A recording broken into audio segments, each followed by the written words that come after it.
Brought to you by the EveryDollar app. Start budgeting for free today. Normal is broke and common sense is weird. So we are here to help you transform your life. From the Ramsey Network in the Fairwinds Credit Union studio, this is The Ramsey Show. And I'm Rachel Cruze, hosting this hour with my good friend and co-host of Smart Money Happy Hour, George Kamel. So we're here to take your calls. Give us a call at 888-825-5225. Up first, we have Sean in Springfield, Illinois. Hey, Sean. Welcome to the show. Hey, guys. Thanks for taking my call. I'm a huge fan. Oh, well, thanks for calling in. How can we help? So basically, my question is, should I take a loan to pay off a debt? That way I have a little bit of breathing room so I can start baby step one. Should you Explain the math on that one. You're going to take out a loan to pay off another loan, and that somehow gives you breathing room? Aren't you just swapping one payment for another? Yes, but if I took out the loan, I'd have a smaller payment, because right now the loan is $500 a month, and that plus rent plus my car payment and all my other insurance and groceries and all that puts me just barely making it by every month. What would the payment be? It'd probably be closer to $100 a month instead of $500. By dragging it out? Yeah. Okay. So it's a $400 swing. How much do you make a year? Without overtime, about $40,000. Okay. Are you doing overtime now? I'm getting as much overtime as I can, and it's kind of our slow season right now, so whenever I'm not at work, I'm door dashing. Yeah. To make some extra money. Mm-hmm. What do you do? I work in agriculture, so I move fertilizer to the fields and apply it. Okay. Yeah, so getting into winter months, you guys aren't. What's your total debt? My total debt is $20,000. And what is that? Break that down for us. 17 of it is for my car, and the other 3,000 is for this debt that I'm talking about. Okay, for your car, have you Kelly Blue booked it to see what you could sell it for? Yeah, it on a private party is worth about 11. Okay. So you're $6,000 underwater there, and you're saying the $3,000 debt has a $500 a month payment? Yeah, it's currently, I believe it's considered in collections. It's $250 every paycheck for 11 more weeks. And then you're done. Well, 11 more payments when I'm done, yes.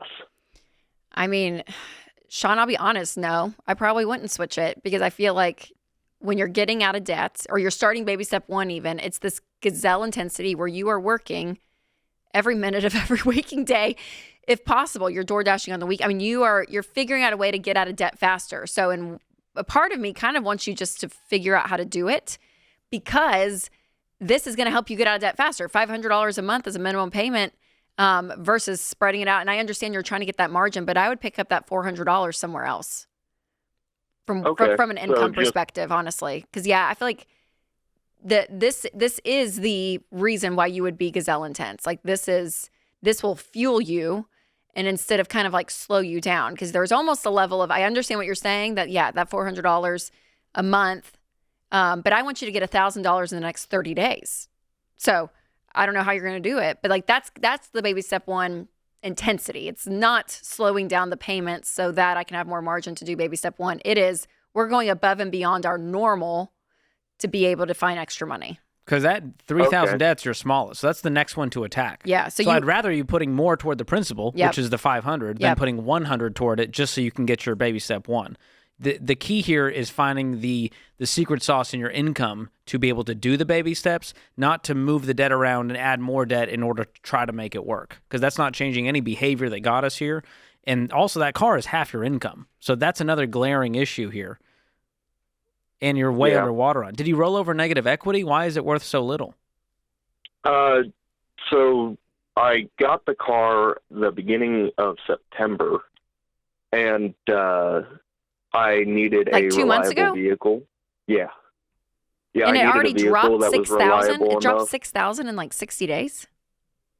I am like 90% positive I overpaid for it. So you got hosed at the dealership? Do what? I'm sorry. Did you get hosed at a dealership? Like, who sold you this car? Like, who hates you that much? Yeah, it was CarWise, so the whole one dime down, take a car home today kind of. So, and you probably got a crazy high. What's the interest rate on this? 23%. There we go. Oh, Ding, ding, ding. Gosh. We have a winner. Okay. That sales guy must have just been like on his smoke break, been like, you would not believe this. 23% on this last. Come on, Sean. He already made the mistake. I know. I'm just like, you went in there for a vehicle, right? Just something reliable. Yeah, because my truck had just broken down. I'm trying to make this like help to get to work. Me and everyone understand like what happens in these scenarios. So you go in and you say, here's the payment I can afford. And they go, we can make that work. Yeah, pretty much. Which that's normal, Sean. I don't know why George is being so. I'm not. I'm trying to show people the tricks of the dealership. Yes, that's right. That is. Because someone else is about to fall for that, who's desperate for a reliable and vehicle. It's the urgency that they pick up on. My truck is dead, and people are like, perfect. I got a guy who needs kind of payment something. you looking for? The desperation is here. We can do it. So don't fall for it, people. Everyone listening. So Sean, I almost would be curious if you went down to your credit union and got a $10,000 loan, paid off the difference of the truck, got a $4,000 crappy car off some highway in Illinois and called it a day. And I'd rather have $10,000 and a less payment and not paying 23% interest. Yeah, what's your payment? What does that free up to attack that $3,000? If you didn't have the car payment, what's the car payment? My car payment currently, like for the car I have right now, my car payment is $461 a month. Okay. That gets you your baby step one in 2 months, just if you free up that car payment without doing any other changes to your life. Yeah. And I would be working as much overtime as you can, as much DoorDash and side hustles as you can, and see, is there room to grow in this agriculture field? Because it kind of worries me that, like, if this is the top, we got to find something else. Average, household is around $67,000, just to kind of give you a ballpark. So you know, 40,000. You're kind of under that. So I just wonder what else is out there for you from a primary income perspective, how to get that up. There is room to grow, and I do get a 3% raise every year. That's going to take a while to get to 50, 60. Because what we're looking at is the next 5 years, not just to get out of this debt. And so I'm looking for your future, Sean, to go, how can Sean build some wealth? How can Sean become a homeowner one day and have money to invest on top of just surviving and covering the bills? And right now you're in that paycheck to paycheck survival cycle. Yeah. So, Sean, I think if we woke up in your shoes, we would probably go get like a $10,000 loan from the credit union, sell the car, pay off the difference, take some of that money and go and buy a crappy car, keep your $500 payments, and find the margin through the income perspective to get that $1,000. I'd make it a goal. Do it in the next 4 weeks. Find $1,000 in 4 weeks, selling stuff, whatever you got to do. And then start attacking that $3,000 debt because you'll get that paid off. I think you're going to start feeling some momentum, but there's got to be a real big sense of urgency on your end.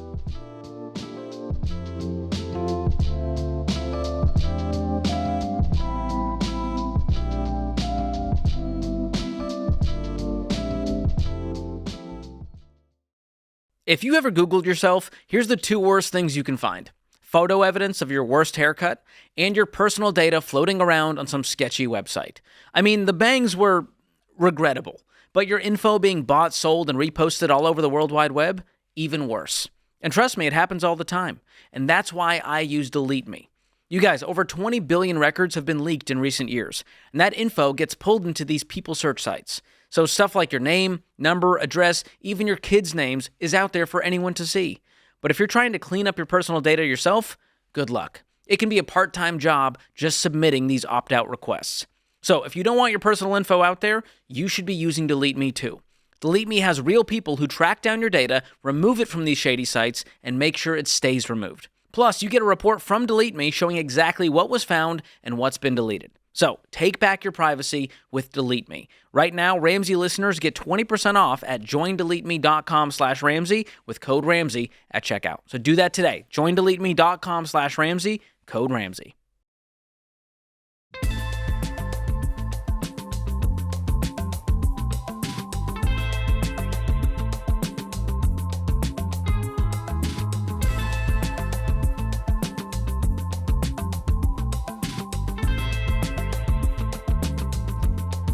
Next we have, is it Corinne? Corinne. Corinne from Little Rock, Arkansas. Hi, welcome to the show. Thank you. Thank you so much. Yes, absolutely. Thanks for calling in. How can we help? So I wrote this out. So here we go. It's not long, but I just didn't want to get it wrong. So I'm a stay-at-home mom. I'm a stay-at-home mom of 2 kiddos. I just started homeschooling this year, and my husband works as a pastor at a church. And he currently does not make enough money for our family to live off of. And so how do I navigate a conversation about looking for a new job, all while trying to make sure that we are following God's plan for my husband's call and ministry? Interesting. What's he making? $58,000 a year. Oh, okay. So we're not like poverty level here. I thought he was like a youth pastor making, $30,000 and it was a struggle. But $58,000. Do you guys have debt? We have only about like $5,000 in debt, $2,000 on our car, and then we had to borrow money from my father-in-law, $2,500. I actually picked up a contract job to kind of help pay off that debt, but it's causing a lot of stress with just balancing homemaking, homeschooling, all the different levels of being a mom. Sure. So anyway, I don't want to do that long term. It's definitely helpful in the meantime, but it's not like the vision that we had for our family. How much would you say in your monthly budget, if you had X amount more per month, would make you feel like have some breathing room and a little bit more comfortable? Even like $1,000 to $2,000 extra, because when I was before doing this contract work, but I've only done it for 3 months, we were doing food banks and stuff. So we're at that level, and that sounds crazy because you're like, they're not $30,000. It is almost twice as much as that, but it's just. Do you guys have a pretty detailed budget? Would you say on what you spend on groceries and gas and is it pretty laid out that you guys have boundaries around categories and what you're spending? Yes. Okay. Definitely. And what's your mortgage? Our mortgage is $2,000, so it's about half of our income. Okay. That explains a lot of it. That's probably a lot of it, honestly. That's where that extra $1,000 that you're looking for, that you need breathing room, is tied up in the mortgage payment. Yeah, how much do you guys have left on the house? Oh, we just moved here to the area last year. Okay. So we're house broke, kind of like scrambled to move here for this job because we felt like that's what God was calling us to do. Okay. Bought the house out of budget. And so that's kind of, now we're like, now what? Kind of a situation. For sure. Yeah. Does the church, if you talk to him, is he, I hate to just say like, go get a raise from your church. I know, but has he talked to his leadership? Yeah. Is there an elder board? Is there anyone that he's going to that knows, or does he even know that you feel this way? Yeah, definitely he knows. The church is not as healthy as it should be. And so the conversation he has had has kind of been like, check back in 6 months. Let's check back in, at the new fiscal year to see how we can do anything. Yeah. What would he be doing if he wasn't a pastor? If he went and got a different job? I don't know. He's been a pastor and it's a worship pastor, so it's not like a lead pastor. He's been one his entire adult life. That's how I met him, as a pastor, and had kids all while doing this. How old are you guys? 34. Okay. Here's my take. It might be a fallacy that he's going to go out and get a job paying more than 60 doing something else tomorrow. Like that might be a pipe dream right now. And so what I've seen, and this is pastors in my life, I was a part of a church plant, and the pastor was bivocational. And so he did handyman work and woodworking and started an Etsy store on top of his pastoral duties. So I think he needs to start doing that on the side, and maybe that thing turns full time, and maybe God blesses him at the church and things get healthier and he gets a raise there. But at least then we kind of have a better clue as to what the next step is. Mm-hmm. Is he open to doing side work? I don't know. We've never talked about it before. Does he go in obviously 40 hours a week to the church? Oh, yeah, or more. Yeah. Okay. Yeah. And I wonder his responsibilities there. I mean, they're paying him, I guess, a full salary. So I'm assuming that, there's stuff to be done and he has responsibilities there. The biggest glaring thing to me, I hate to say, Corinne, is the house. I just think you guys bought too much of a house. If you stayed within that 25% range of your income, which is what we teach, that would be, which means you would be renting right now. Probably, $800 back into the paycheck of what you're looking at. So either he makes a career shift. If he doesn't see an income going up soon, right? In the church, again, I'm not making them the bad guy by any means, but it is what they have, and that's what they have. That's the salary that you guys took to come here. But if you can't make that work as a family, then I think you guys do need to have a bigger conversation as a family. And I think, and I know you know this, but just to encourage you, like, service and doing work as a believer unto the Lord can look 1,000 different ways. And I know in ministry specifically, people can get very comfortable in that world. It's the only world they've known. So even to step out into something that's totally different kind of feels scary and all of that. But again, that's your personal conviction of what you guys feel led to and called to.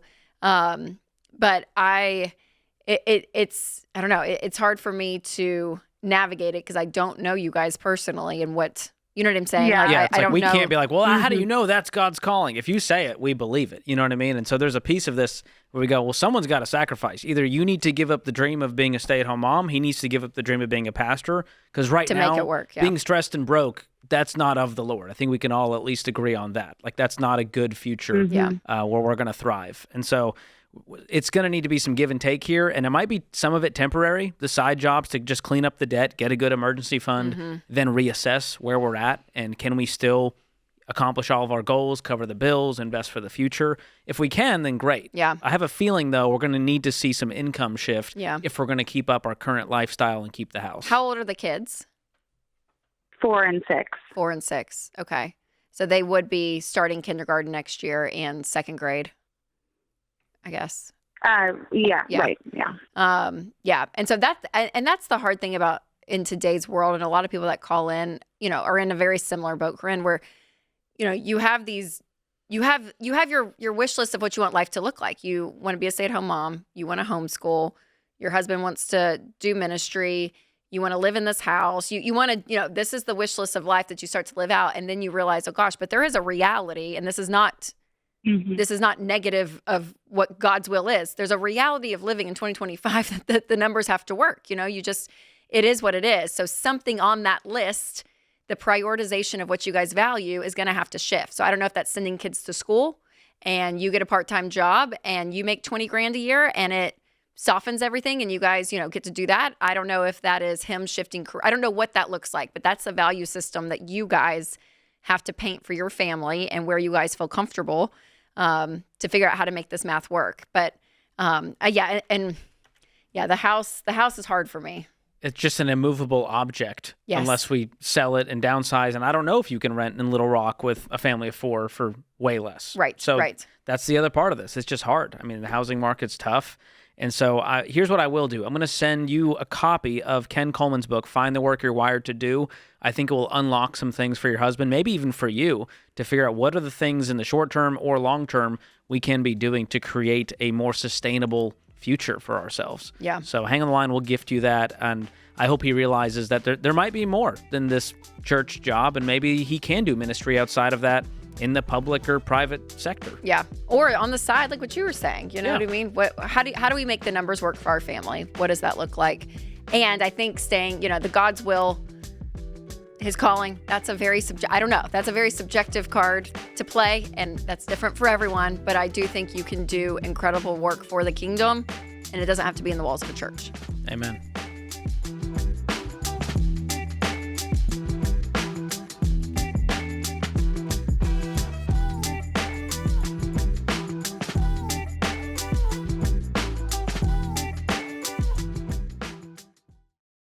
If you've got collectors breathing down your neck and you're drowning in credit card debt, you don't need another debt relief company trying to sell you sunshine and unicorns.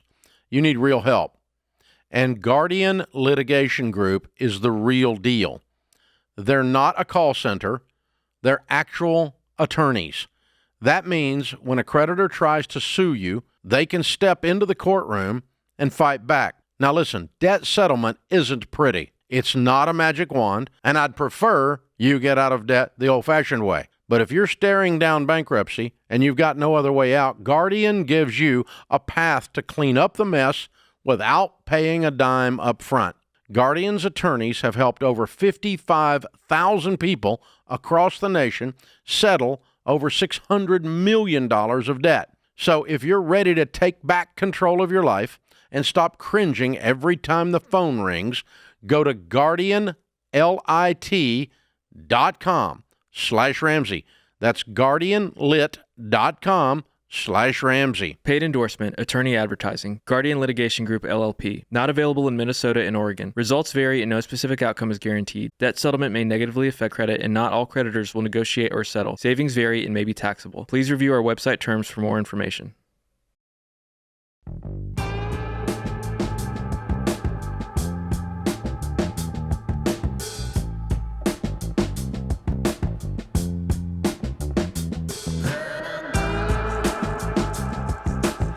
The all-new Every Dollar is here, and if you've had the app, now it is more than just a budgeting tool. It was like the best budget that if you need a budget, download Every Dollar. But now we're so excited that it's not just a budgeting app. It's looking at your entire financial overview. So everything, walking you through the Ramsey plan, and it has so many advanced features to really help you make progress faster.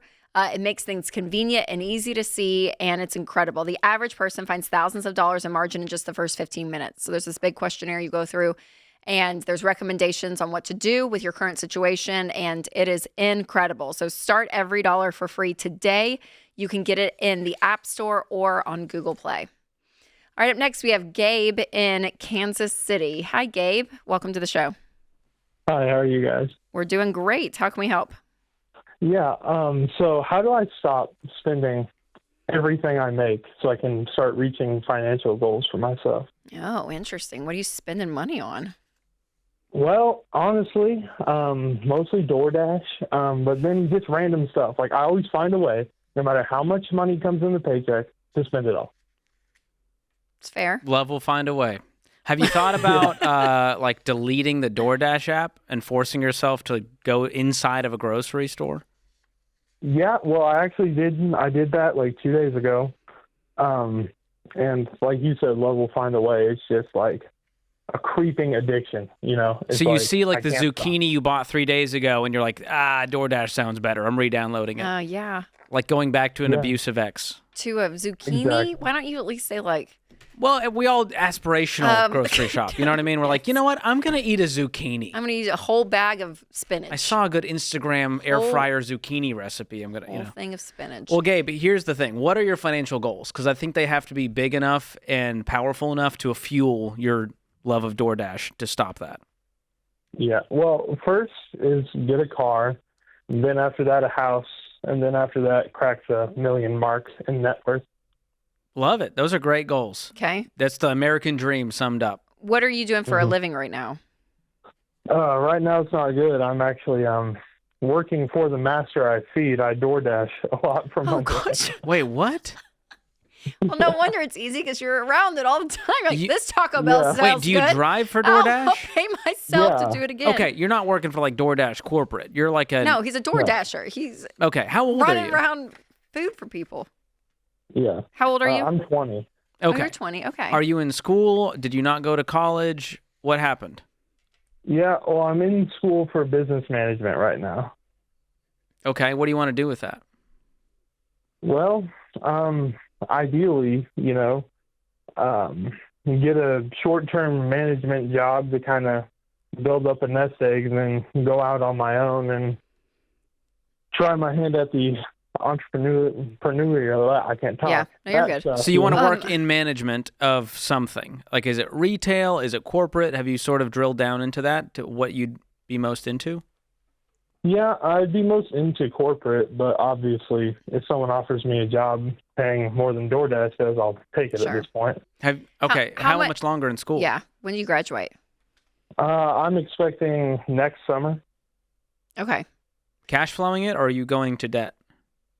I'm cash flowing it. Great. Do you have any debt? I have $200 in credit cards. Oh, okay. We got that. It's good. Okay, Gabe. You know what? I'm going to say I'd say you're a typical 20-year-old guy. I don't think there's anything wrong with you. I think you need a little bit of motivation. And I think when you're in school, you have a part-time job. You got to just float your expenses. I mean, are you living at home? What are you doing like for rent and all of that? Yeah, no, right now I'm living at home, which probably doesn't help the spending. Yeah, well, it's fine. I mean, you're in college. I think that's totally appropriate. So what do you have to pay for? What are the things that you're responsible for? Right now, it's just my phone and gas. Phone and gas. Okay. And what are you making every month? Naturally, it varies, but it's usually about $2,000 a month. Okay. Because if I'm you, I have very little motivation to even go work when my only two things I need to survive is covering a phone bill and gas. And because you're a full-time college student, so you're in college, which I don't think is bad. Yeah, that's great. You're in college. You're doing well in your classes. Yeah. You're going to graduate on time. So I think the best thing for you, Gabe, honestly, right now, is to work on your habits, and you need to start creating some new financial routines. And so you can do this. You can even automate some of this. I don't always recommend that for people because I kind of like people's behavior to change because they're actually the ones doing it. But for you, I would almost say, make it a goal where you save, half of that. Maybe you save it. What if you saved $1,000 a month? Because how much does your phone and gas cost? Not much. It usually shakes out to around $300-400. Okay. So what if you gave yourself $600 to spend on how you want, and then save half of your income? And you do that for the next, 6 months, you'd have $6,000 when you graduate. That'll help you upgrade a car and actually start moving. But you can even go in and automate some of this. Like you can, set up some systems in place with online banking and that kind of thing, that when your paycheck hits, it's like pay yourself first. Yeah, absolutely. I'd be giving some too. I think there's a practice of generosity in there. Give it's ever how much you want, but even $200 a month. Practice that part, practice the saving part, and then you can still enjoy some of it. So I think you're in a good spot. I think it's just the habits and the routines month to month that you need to change. And when you kind of get those in place, you start to be disciplined. You start to know what you're doing. You're telling your money what to do. And then when you graduate and you get your first job, those habits just go in from a $2,000 a month to maybe a $5,000, $6,000 a month salary. And, you've changed the way that you handle your money. Literally, your behavior changes. Okay.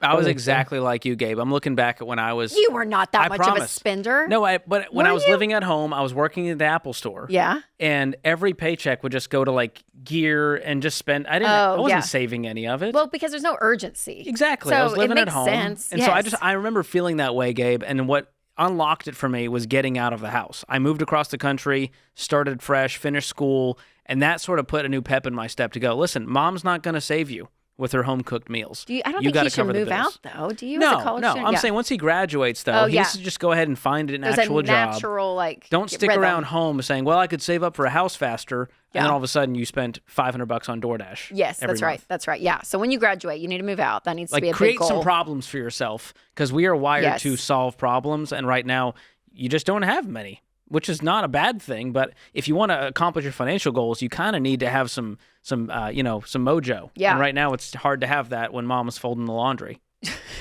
True. Gabe, what kind of car do you have right now?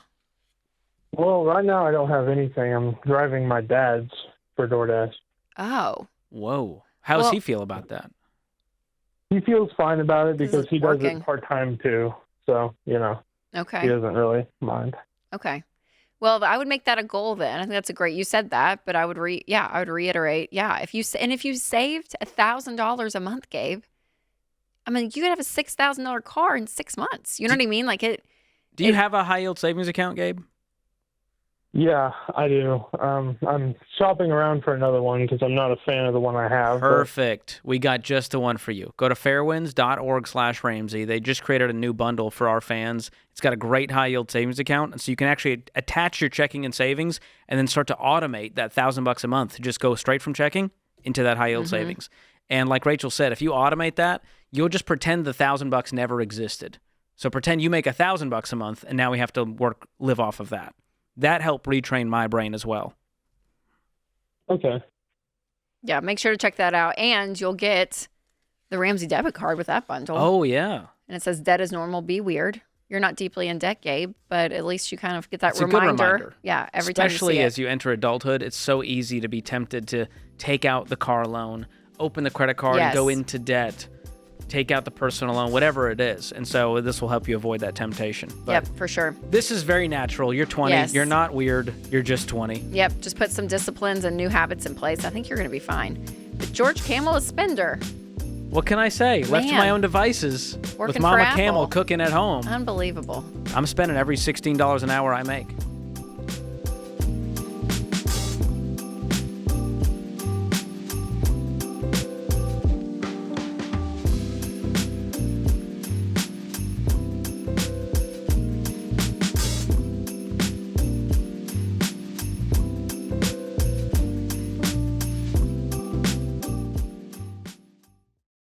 I love entrepreneurs. Don't forget, guys, I started my company on a card table myself, so I know what it's like to have people counting on you, your team, your family, not to mention your customers. And when you're the one signing the paychecks, you can't afford to fly blind. But I'll be honest, early on, one thing that nearly sunk us was wasting time with spreadsheets that didn't add up because business units didn't talk to each other. I finally told my team, just fix it. And they did. We got NetSuite. That was years ago, and we've never looked back. See, NetSuite isn't just for tech giants. It's built for growing businesses like yours. Over 43,000 businesses already run on NetSuite, including a lot that started just like you. And now, with built-in AI, NetSuite is helping them even more. It's one system connected to every part of your business for real-time insights, not guesswork. NetSuite AI flags inventory issues, cash flow risks, even supplier delays before they become problems.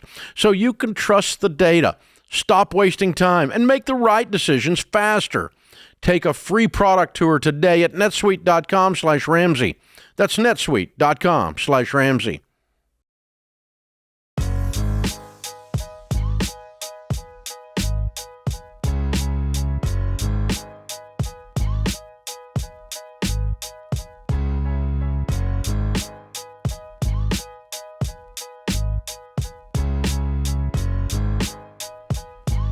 Are you on track with the baby steps? The baby steps are 7 steps for you to get control of your money, become debt-free, start building wealth, and changing your family tree. Well, if you're curious where you are in that process, you can take a quick quiz to check your progress and receive a personalized plan just for you. Simply head to the show notes and click the link titled, Are You on Track with the Baby Steps? And complete the quiz.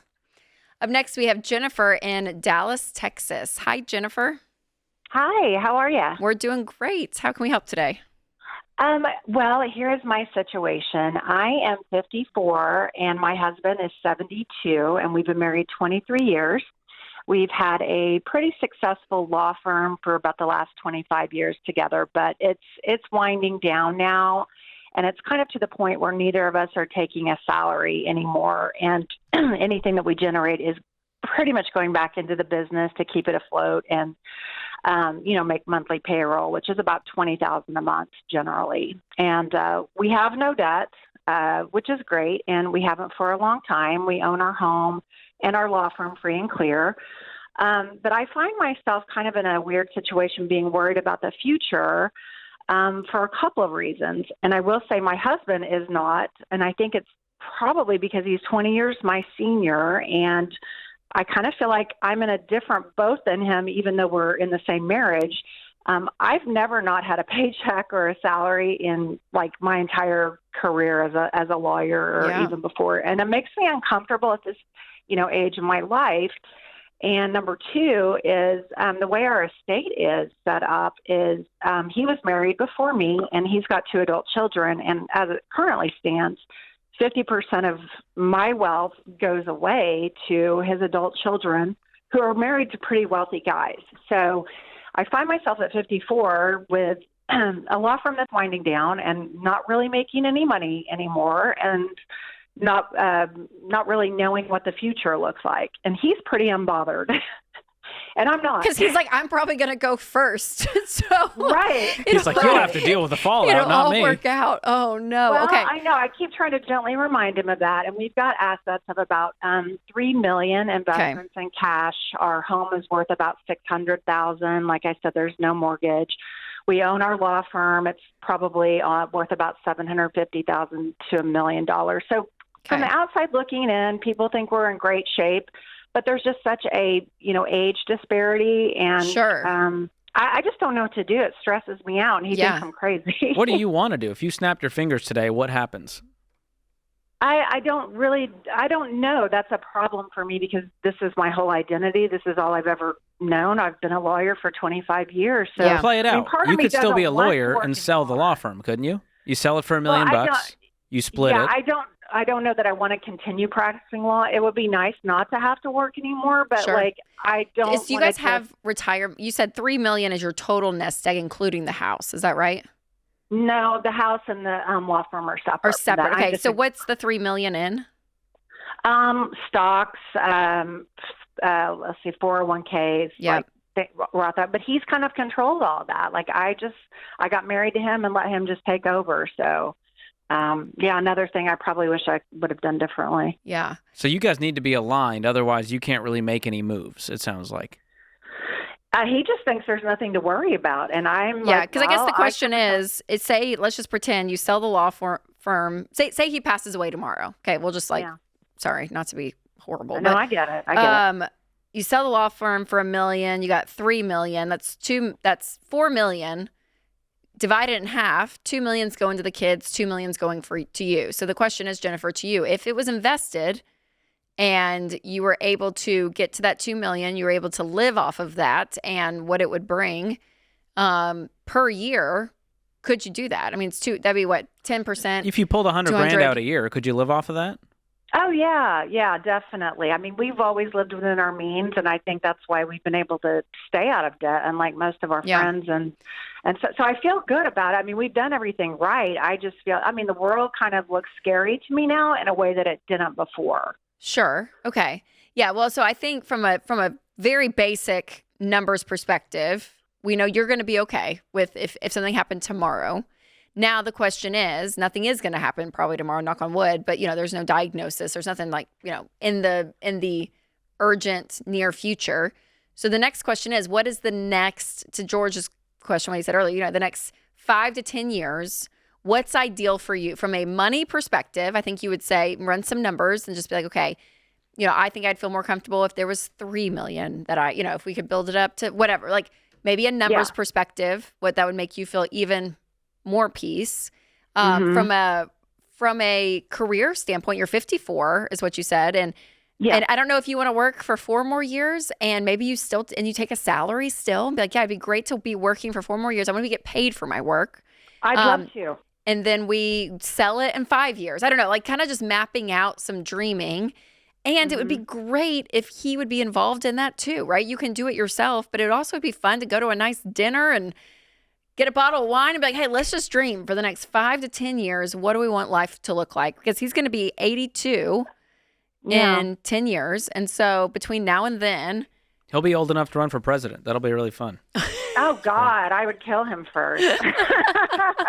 I kid. He's pretty unbothered by all of this. He's just like, I think you worry too much, you'll be fine. Okay, so that to me is, that's a breakdown in communication from him because he doesn't have to understand your fear, but he at least needs to empathize and hear it out and actually meet you in that, right? And that's more of a relational marriage moment, not just a financial. Yeah, there's 2 pieces to this. Him respecting your feelings, and then the other side is just the math of it all and what can we do. For that part, have you guys worked with a financial advisor you trust to actually have a third party, unbiased, just look at all of this? he has had a bad experience with that in the past and has kind of just taken over doing it himself. And he's been really good. And we haven't had to pay anybody else. But I've left it all to him. So I feel a little bit in the dark, number one. And number two, I just have an issue with half of our money going away to adult kids. And I know that's between him and me. You know what I mean? It's just like they don't have anything to worry about. They're in their 30s and early 40s. I'm not. Yeah. And I helped build this practice to where it is now. They didn't. Do you guys have a will and trust that lays this all out, and maybe you can make some adjustments with an estate attorney? Yes, we do, and we have made some adjustments to it. Before it was like 30%. It was like a third, me and them both girls. Well, why not you get half the law firm and the kids get half of whatever weird. else? If you're the one that built it, helped him build it. I get the law firm and the house, but it's the cash and everything else that, and cash is important to me. If something happened to him tomorrow, I mean, a law firm is only as good as someone's going to pay for it. When you sell it, it's 100%. not like having cash. So 100%. Do you guys have kids together? Did y'all have kids together? No, we don't. No, I don't have kids. Mm-mm. Okay. I'm a stepmom. Okay. Yeah, because, and again, I know the blended family, people do it so many different ways. It's more complicated for sure. It is, but the natural progression, because you don't have kids yourselves, is that it goes to you, and then when you pass, it goes to the girls, right? That's would be the natural. I think it should be. Yeah. And to your point, they're doing fine. Like, if he passes at 82, they're going to be multi-millionaires by then, not even needing this money. How's your relationship with the girls? Great. It's wonderful, but this would be a problem. Money. I've just seen it. It just tears people apart. Yeah. But, no, I've never expressed that I feel any sort of way about it. I've just told him this is really unnecessary when I'm in a different age bracket, and they both are married to very wealthy men. They don't need the money. Does he get this, like what you're saying to all of us with your amount of like passion and absoluteness? Do you give that to him? Does he see that side of you? Oh, yeah. Okay. She's like, probably more than what I'm doing. But is he just hard-headed and stubborn and goes, nah, you're making a mountain out of a molehill. Everything's fine. 1,000%, yes. Okay, he probably uses that term at 72. I mean, yeah, I hate to say, Jennifer, that to me, that's a breakdown in marriage communication, because you have a husband that you are legitimately, you're a intelligent woman that's communicating very clearly, and you are getting completely pushed aside. What do they call it? Not ghosted. You're getting... What do they call it? Is there a word for that? Yeah, what do the kids say? Where they're like, that didn't happen. What do they call that? Wow, you're showing your age now. Get ready. What do the kids say? Next segment, I'm going to remember the word, but that's what's happening to Jennifer, and that's a marriage breakdown. Start with that first.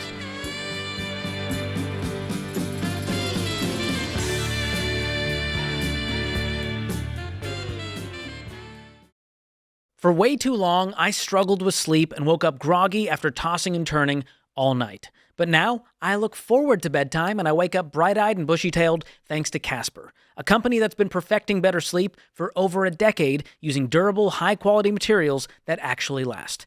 My whole family now sleeps on Casper mattresses. Yes, even the dogs have their own Casper dog bed, to no one's surprise. And it's not just one man's opinion. Casper customers keep their mattresses for years, and 4 out of 5 customers recommend them to friends. And with free delivery and 100-night trial, Casper is no gimmicks. A mattress you can trust, backed by quality that lasts. So go to casper.com/Ramsey and use promo code Ramsey to receive 25% off all mattresses and 10% off everything else with code Ramsey. That's casper.com/Ramsey. Exclusions apply.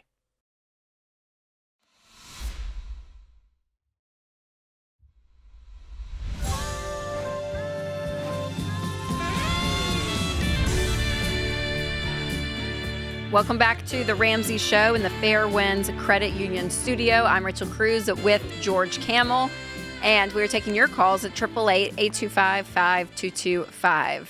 Up next, we have Emma in Minneapolis. Hi, Emma. Welcome to the show. Hi. Thank you so much. Absolutely. How can we help today? So I am a senior in high school. I'm freshly 18 years old, and I got into my dream college. And I don't know how to tell my parents. Wow. I thought there was going to be something bad that happened, but this is good. So give us the context of why this is bad news for your parents.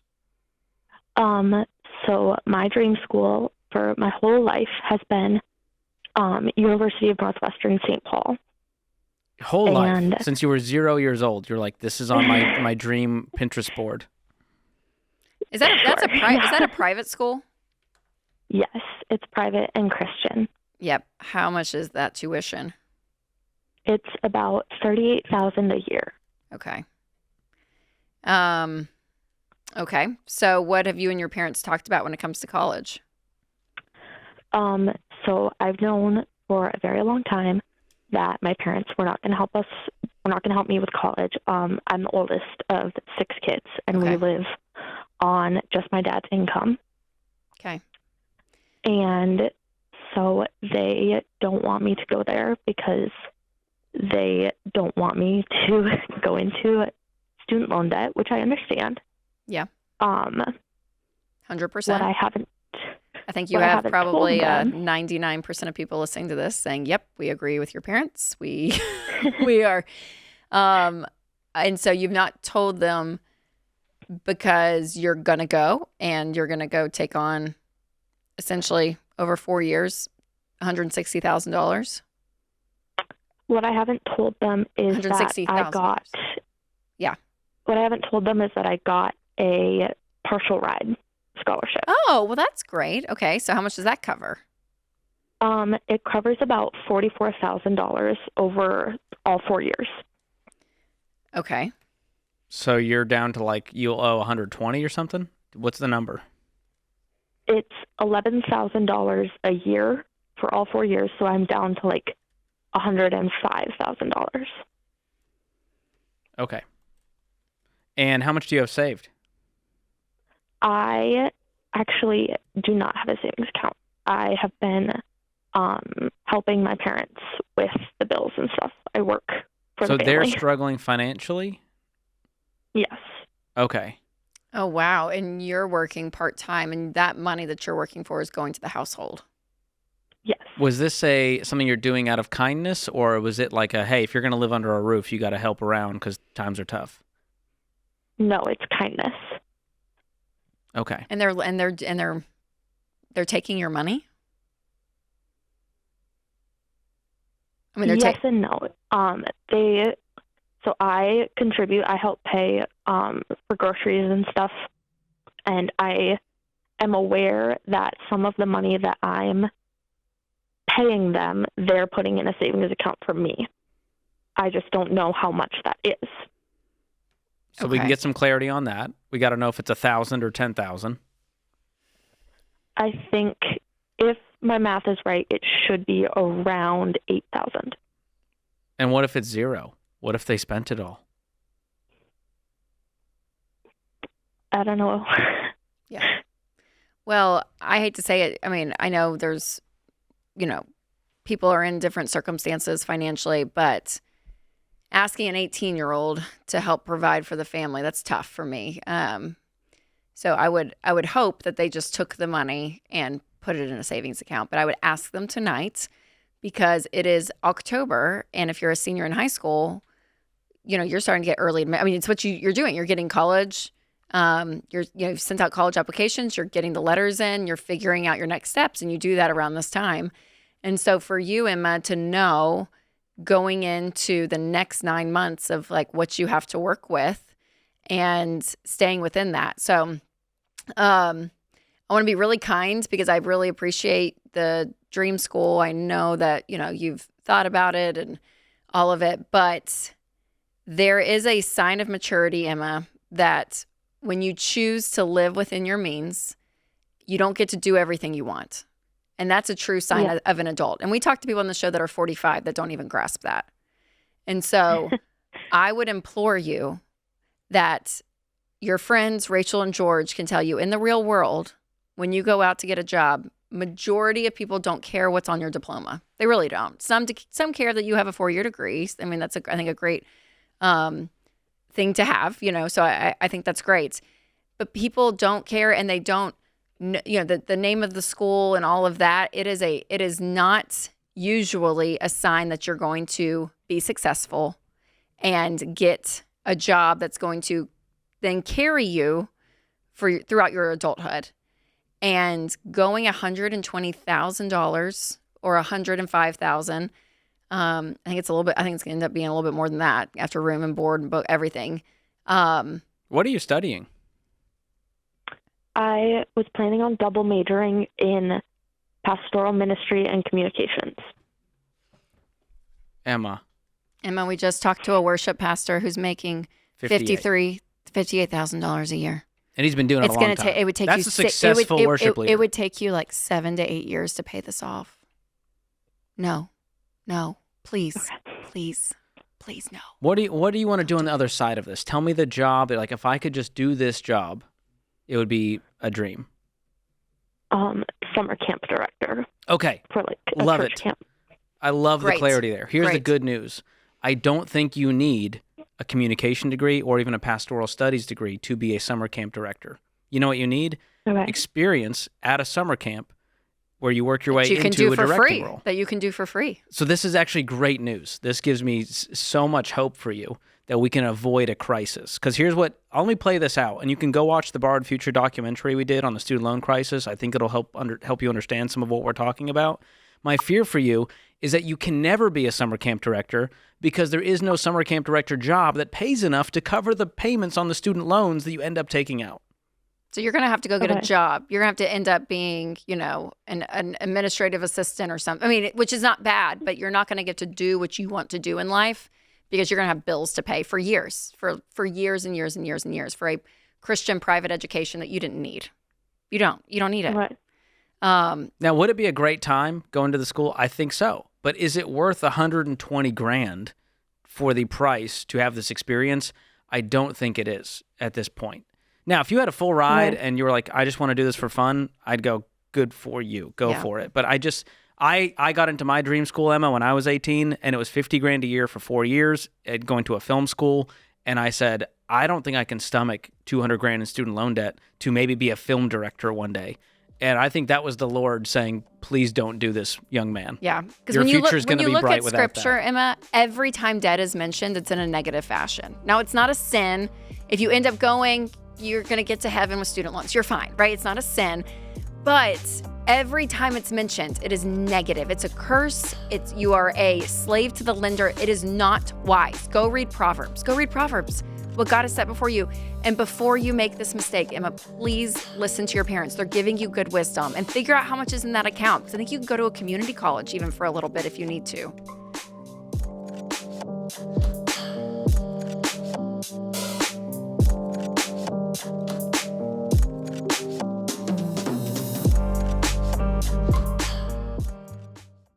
As a mom, I plan for everything. I plan the budgets, snacks, lunches, backup outfits in the car for the unexpected. I mean, everything.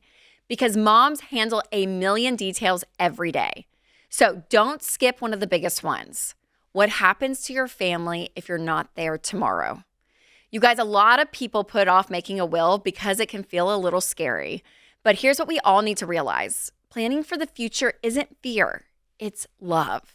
And creating a will turned out to be one of the most loving, protective things I could ever do for my family. And Mama Bear Legal Forms makes it so easy. No lawyers, no stress, just an online process that you can finish in about 20 minutes. And now my husband and I both sleep better because we have taken care of the stuff that really matters. And it isn't scary. It's wise. It's what moms do. So if you've been putting off making a will, I totally get it. But don't wait anymore because you're a mom first, which means you're always planning. So go to mamabearlegalforms.com and use promo code Ramsey to save 20%. mamabearlegalforms.com, code Ramsey.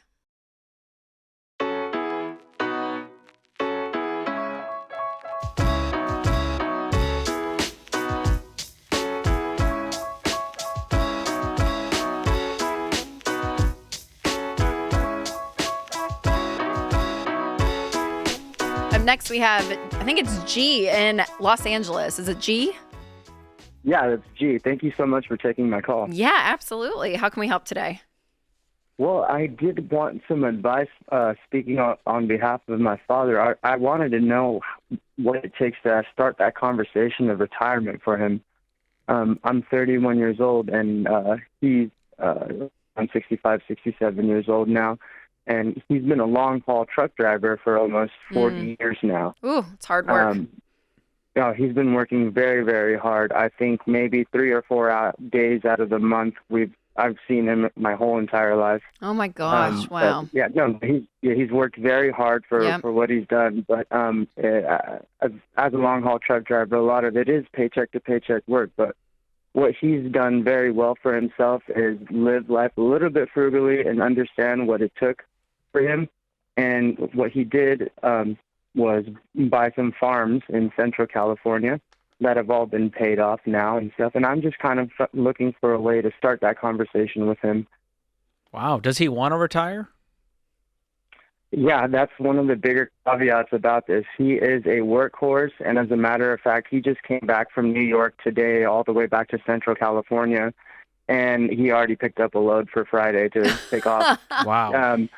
So is he the kind of guy, is he like a Dave Ramsey? He's just going to work until he's no longer with us. He'll never retire. Absolutely. Yeah, that is his demeanor, and that's something I've never got him in his way of. But here's the thing about long-haul truck drivers. It's kind of hard on the sons because it is a huge it's normal for a son having to get a call somewhere and fly to a different state in the U.S. and have to find out that something happened to their father on the road, and they have to pick it's him dangerous. up. And that's one of my largest fears. I mean, he's in great health. He's not the he works out. It's a quit while you're ahead situation. Home. And you're wanting him to just quit and retire. And he has the assets and resources to do so based on these farms that are creating income? So that's kind of the confusion on my end, too. I'm just trying to figure out how we can use all the work that he's done. And yes, over the past 40 years, we've accumulated over 110 acres, me and him together. There are 4 different properties. We have different houses on each property that also give us rental income, albeit those houses are humble homes. They're in migrant homes, and they're surrounded by farms, too. So they give us a little bit of income, but we don't really rely on it. And then since he's been driving truck, we've been leasing out our farms ever since. That gets our property taxes taken care of pretty much at the end of the year and other expenses. But so if he quit today doing the truck stuff, how much income would he bring in from all these other sources? So we get about $8,000 a month on and you're saying are y'all 50-50 in this? Like you've put in 50%, he's put in 50%, or has he put in more? No, it's all his, but we do handle everything as kind of like as a family, but he's the boss at the end of the day. So I should correct myself and say he does. Okay. Your name isn't on any of these properties? No, actually, I put it in he's put it in a trust since then that he's the executor of. He bought these farms under his father's name, who had passed away. Okay, so it's all under his control. And are you working outside of all of this full time? Correct. Yes. So I kind of moved out of it, and I moved to Southern California, and I'm an engineer here. Okay. Great. So you have your own life, your own income. So the $8,000 per month is what he would live on then, if he did retire. More or less, correct. Okay. And that's enough to cover his bills. It sounds like being a frugal guy. Does he have a home? Yeah. Is he debt free? Is his home debt free? Paid off? So all the homes and farms are all debt-free. So he's bought all of these homes and farms at a very what about his home, years. his primary home? Is it paid off? Everything is paid off. Okay, good. That's amazing. All of the properties together come out to about $6 million in value. Oh, wow. Incredible. Okay. So he could retire tomorrow. Your real question is, how do I convince him to stop working so hard? Oh yeah, that's part of the issue. Because the finances, it's all there. Ask him. Yeah, and should I even ask him? Because another fear of mine is what happens to a gentleman when he does retire. They slow down. Yeah, and I do wonder too, Guy, if you guys can work, and I don't know what this would look like. It probably would getting a third opinion, a financial advisor. But if you have $6 million worth of something, but you're only making $8,000 a month, man, you could be making $600,000 a month, or I'm sorry, a year. Should be a better return on that. Yeah, the return is not great, and again, that I'm speaking just from a numbers perspective, not like a legacy thing that you guys love the land or whatever it may be. But there may be a move that you guys sell to, half of this, $3 million in real estate, $3 million in the market, and he's, living off, I don't know, $300,000 a year is what he could be. He didn't need that, I'm sure. But if you just put this in a high yield savings account, $3 million, it could spit off over $100,000 a year. Yeah. So I just wonder if there's a way to bring more money to you guys with this investment, because it is worth so much. But again, y'all may not want to do that, but that's one thing to be thinking about. And maybe to diversify. Absolutely. You know, it's great to have real estate and farm, but you may Yeah. want to have some in investments too, just to hedge your bets. And my first solution was, hey, like, why don't we start farming the farms again and stop leasing them out to tenant farmers that we've been doing for so long? But he's had one different, business adventure a long time in the past, and he's never done that again. And ever since then, he worked to pay off these farms. So he got burnt one time, and now he's got a bad taste in his mouth. Never, ever again. And then you did bring up a point too. It is a legacy thing for the son to sell off the farms or something like that. It's just completely like, how would I say? It's too sentimental. Right. And that's not something, especially in our culture, we don't. What is your culture? Can I ask? What's the background here? I'm a North Indian Punjabi. Okay. Yeah, and I gotcha. We also have farms and property in India as well, but those are completely different. Okay. Cool. Okay. Yeah. Okay, that makes sense. So I would like to find a way to keep the farms. I mean, use the value and the equity that he's built up some type of way with since buying these farms, and be able to live off of that, or give him some type of good, presentation of, hey, this is what it looks like, and it's super secure, and this is how you would live without having to. Has he ever listened to you? And I mean that respectfully. Like, has he actually taken any of your advice and went, yeah, I'll do that? Absolutely not. I actually did with one of the farms myself, a 1031C with one farm, and I split it into two, which now consists of the two properties that are in the trust. And he didn't speak to me for maybe a year and a half, 2 years until he started getting, underneath all that. That's what I'm getting at. That's what's hard. I don't think you're in a position to influence, him retiring. That's just the hard facts. Is just like, you can do all you want to do to have a dad in your life and have him retire and be healthy.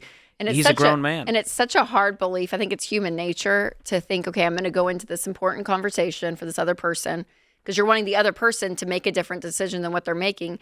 And it's a belief that I kind of feel like is a lie, of like, if I just say it the right way, if I present it the right way, it's going to click, and it's going to click. And I don't know. Maybe I'm cynical, but I know for myself, I'm like, you just have to get to this point in life where, like, I cannot control other people. Like, I can't. No, and maybe I can try one great conversation, but you're not going to change his mind.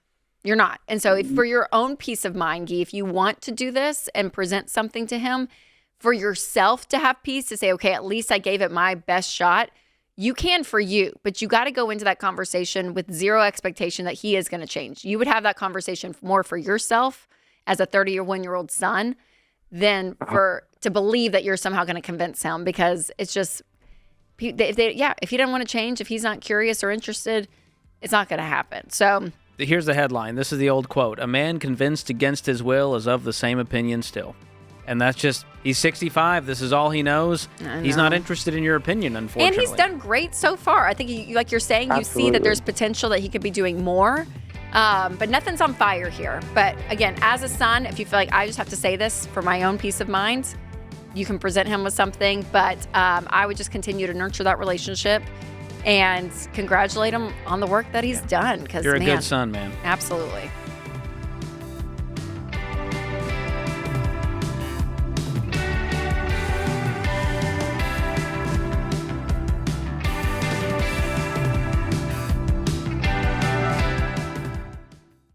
If you've listened to me for more than 5 minutes, you know that being normal with your money is not a good thing, because normal is broke. And I want you to be weird. That's why I love what we're doing with Fairwinds Credit Union. Our friends at Fairwinds just launched a brand new Ramsey debit card, and it says, "Debt is normal, be weird," right on the front. I love that, because every time you swipe it, you're choosing to live differently with no credit card payments and no debt. You see, Fairwinds has been helping people like you ditch debt faster and build wealth for years. They're not trying to shove credit cards or auto loans in your face like the big banks do. And they've worked with us to create the Smart Bundle for Ramsey fans.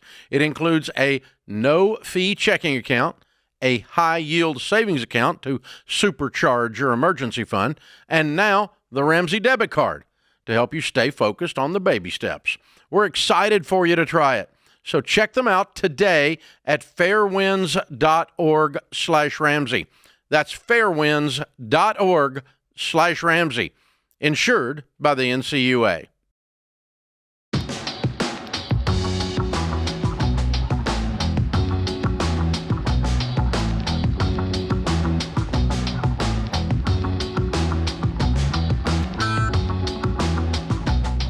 When it comes to wills, George, especially online wills, there's a lot of questions around this. One question that we get all the time is, how do I know if I need a trust or if my estate is too complicated for an online will? So usually if your estate is worth less than $1 million, an online will be a great option for you. Another question we get is, what do I need to do to start my online will? And when you're going to do it, you're going to have to figure out some questions and answer some for yourself, like who's going to get my stuff when I pass? Who's going to take care of my children if they're minors? Who do you want making decisions for you if you're incapacitated?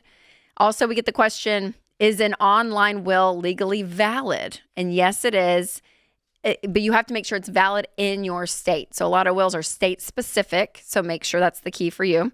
And then lastly is, why would I want an online will versus a traditional one made by a lawyer? So they're usually more convenient, they're less expensive, it takes less time to set up. And so again, if everything that you have is worth less than $1 million, an online will is a great place to go. And if you want to know more about this and your specific situation, you can go to ramseysolutions.com/wills, and you can take a quiz online to find out which will is best for you. Up next, we have Sarah in Cleveland, Ohio. Hi, Sarah. Welcome to the show. Hi. Hello. How can we help today? So my husband and I were both physicians in surgical specialties. He's an only child. He has immigrant parents, and apparently he had promised them when he was young to support them once he graduates. And they bought a $1.2 million home a couple months ago, and they've been guilting him into fully paying their mortgage and expecting more money sooner. Wow. So this was like carte blanche, blank check, Richie Rich, we're going to do whatever we want and you're going to fund it. Was that the agreement when he was 4 years old? So, right. So when he was young, he's a really 12. nice He's guy. like, I'll take care of you. Like, good. Yeah, exactly. He's living it up. You guys brought me here and, I want to give back to you. But as he got older, he realized life costs money and he doesn't want to give it all away. But they called after and they're like, well, you promised, you better give us this money. And so he did, and obviously feels horrible about the way it went down. He wanted to gift it, not feel forced into it. And I just think financially, this doesn't make sense for us. We have 3 young kids. We live in a 1,500 square feet, $300,000 home. So we're living very modestly. They drive luxury cars. His mother has never held a job in her life. So she's been a stay-at-home wife for the last 18 years. And I feel like we're being blackmailed by his parents. Mm. Yeah. Did you say they're immigrants? They came in? Yes. Where are they from originally? They're from Korea. Okay. And there's just an expectation that, hey, we raised you, we gave you this great life, and now the tables are turning, you take care of us. Are they in a place at all, Sarah, to live this lifestyle themselves? Have they saved and, have they been successful? So his father's been in and out of jobs, but I think they do relatively well. I mean, they've been able to fund, luxury cars until now. We don't have information about their finances. And my thoughts are, if we're going to be funding you, I'd like to know what's going on with your finances if I'm expected to take all of those on once his dad retires in a year or two. Yeah, I mean, for sure. Well, this is causing a rift in your own marriage because you're clearly getting resentful of your own husband for, letting this all happen and you not having a say in what happens with y'all's money. Right. So have you talked to him about it? About hey, we need to put a stop to this. You need to talk to your parents. Yeah. We need to have boundaries around this. Yeah. The main issue is that he made this decision and gave them the money before talking to me. So he's just been sending it out. How much money are we talking here? So he's sending them $6,000 a month, and his plan is to eventually give them $12,000. Good a month. gracious! A month. How much do you guys make a month? Like out of what comes into What's our your take home pay? Yeah. Our take home pay monthly is like 46. Okay. And so he's giving a 13% parent tax every month. Yes. To support but them. we both come from 46 a month is what you're making? 46,000 a month. Yeah, he's a neurosurgeon. So he makes a decent salary, but we both have incredibly high med school debt. Oh. How much do you have left in debt? We have all of it. We're hoping for the 10-year repayment, but who knows? So we each are like about $340 each. So $340 each. Okay. Each, yes. Because his parents didn't help him. I come from very simple means. My parents are, don't have a lot of money at all, which is another kind of sore point. Why are we giving your parents who live a decent life all this money, and my parents are living like, paycheck to paycheck and have never requested a penny, and we haven't given them. Yeah. And I've supported us for the last 3 years as an attending physician while he finished training, and we used all of my money to pay all of our bills, to fund our lifestyle, to even gift money away. I haven't been able to gift my parents any money that I'd love to, but now we're handing out. Well, the main issue here is you guys are not united on your financial goals, even the values of the family, and he's been doing things behind your back. So there's first a marriage issue, and then once we deal with that, he can deal with the parents. But you getting in the middle of talking to the in-laws, I don't think that's going to work out. Right. And so he needs to have a hard breakdown. conversation, probably over a long period of time. I don't know if it's going to happen overnight, that he just cuts them off.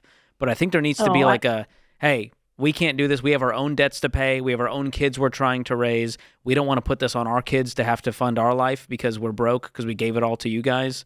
And we're going to need to do this for a season. Sarah, you and your husband, you guys really need to sit down and paint a picture of what you want your life to look like in the next 5 to 10 years. You guys want to be, I'm sure, get the student loans paid off.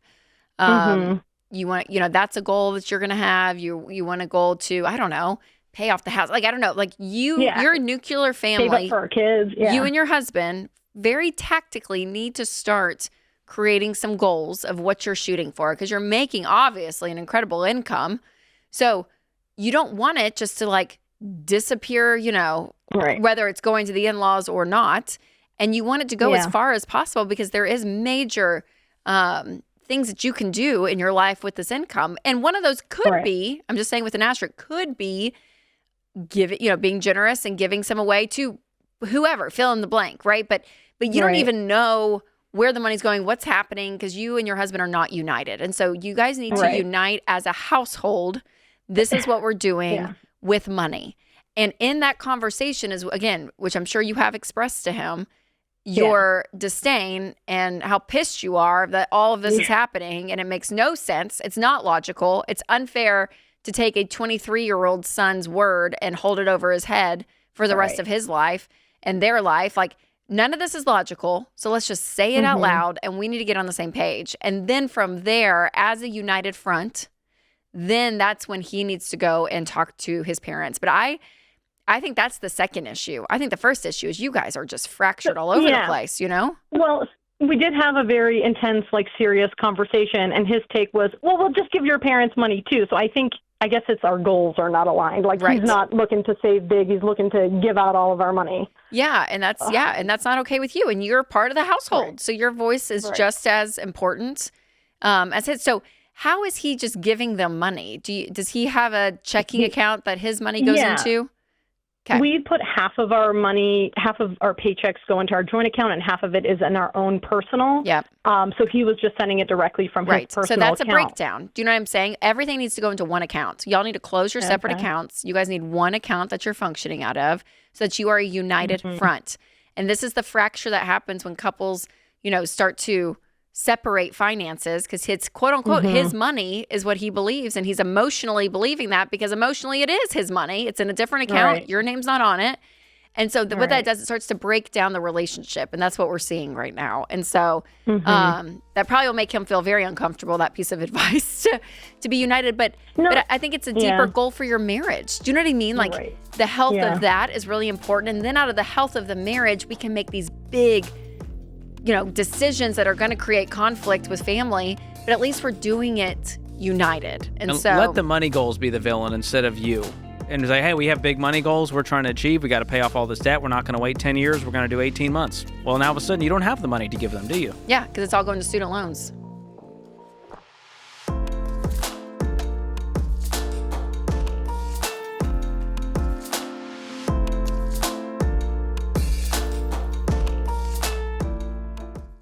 Hey, quick reality check. AI isn't just for sci-fi nerds and Silicon Valley tech bros anymore. It's the new weapon of choice for every scammer with fast Wi-Fi and bad intentions. Identity thieves could be using AI right now to steal your info in ways that would have sounded impossible just 5 years ago. We're talking voice cloning, deepfake videos, filing bogus tax returns, draining your bank and retirement accounts, and even home title fraud. And it can happen fast, so most people don't find out until it's too late. So as someone who has had his identity stolen before, I don't mess around. I use Xandr ID theft protection because it keeps up with today's threats without the crazy price tag other companies charge. You get real-time monitoring across your whole financial and digital life, and if something does go down, they'll give you the full white glove treatment, like 24/7 restoration services by pros based in the US and up to $2 million in stolen funds and expense coverage.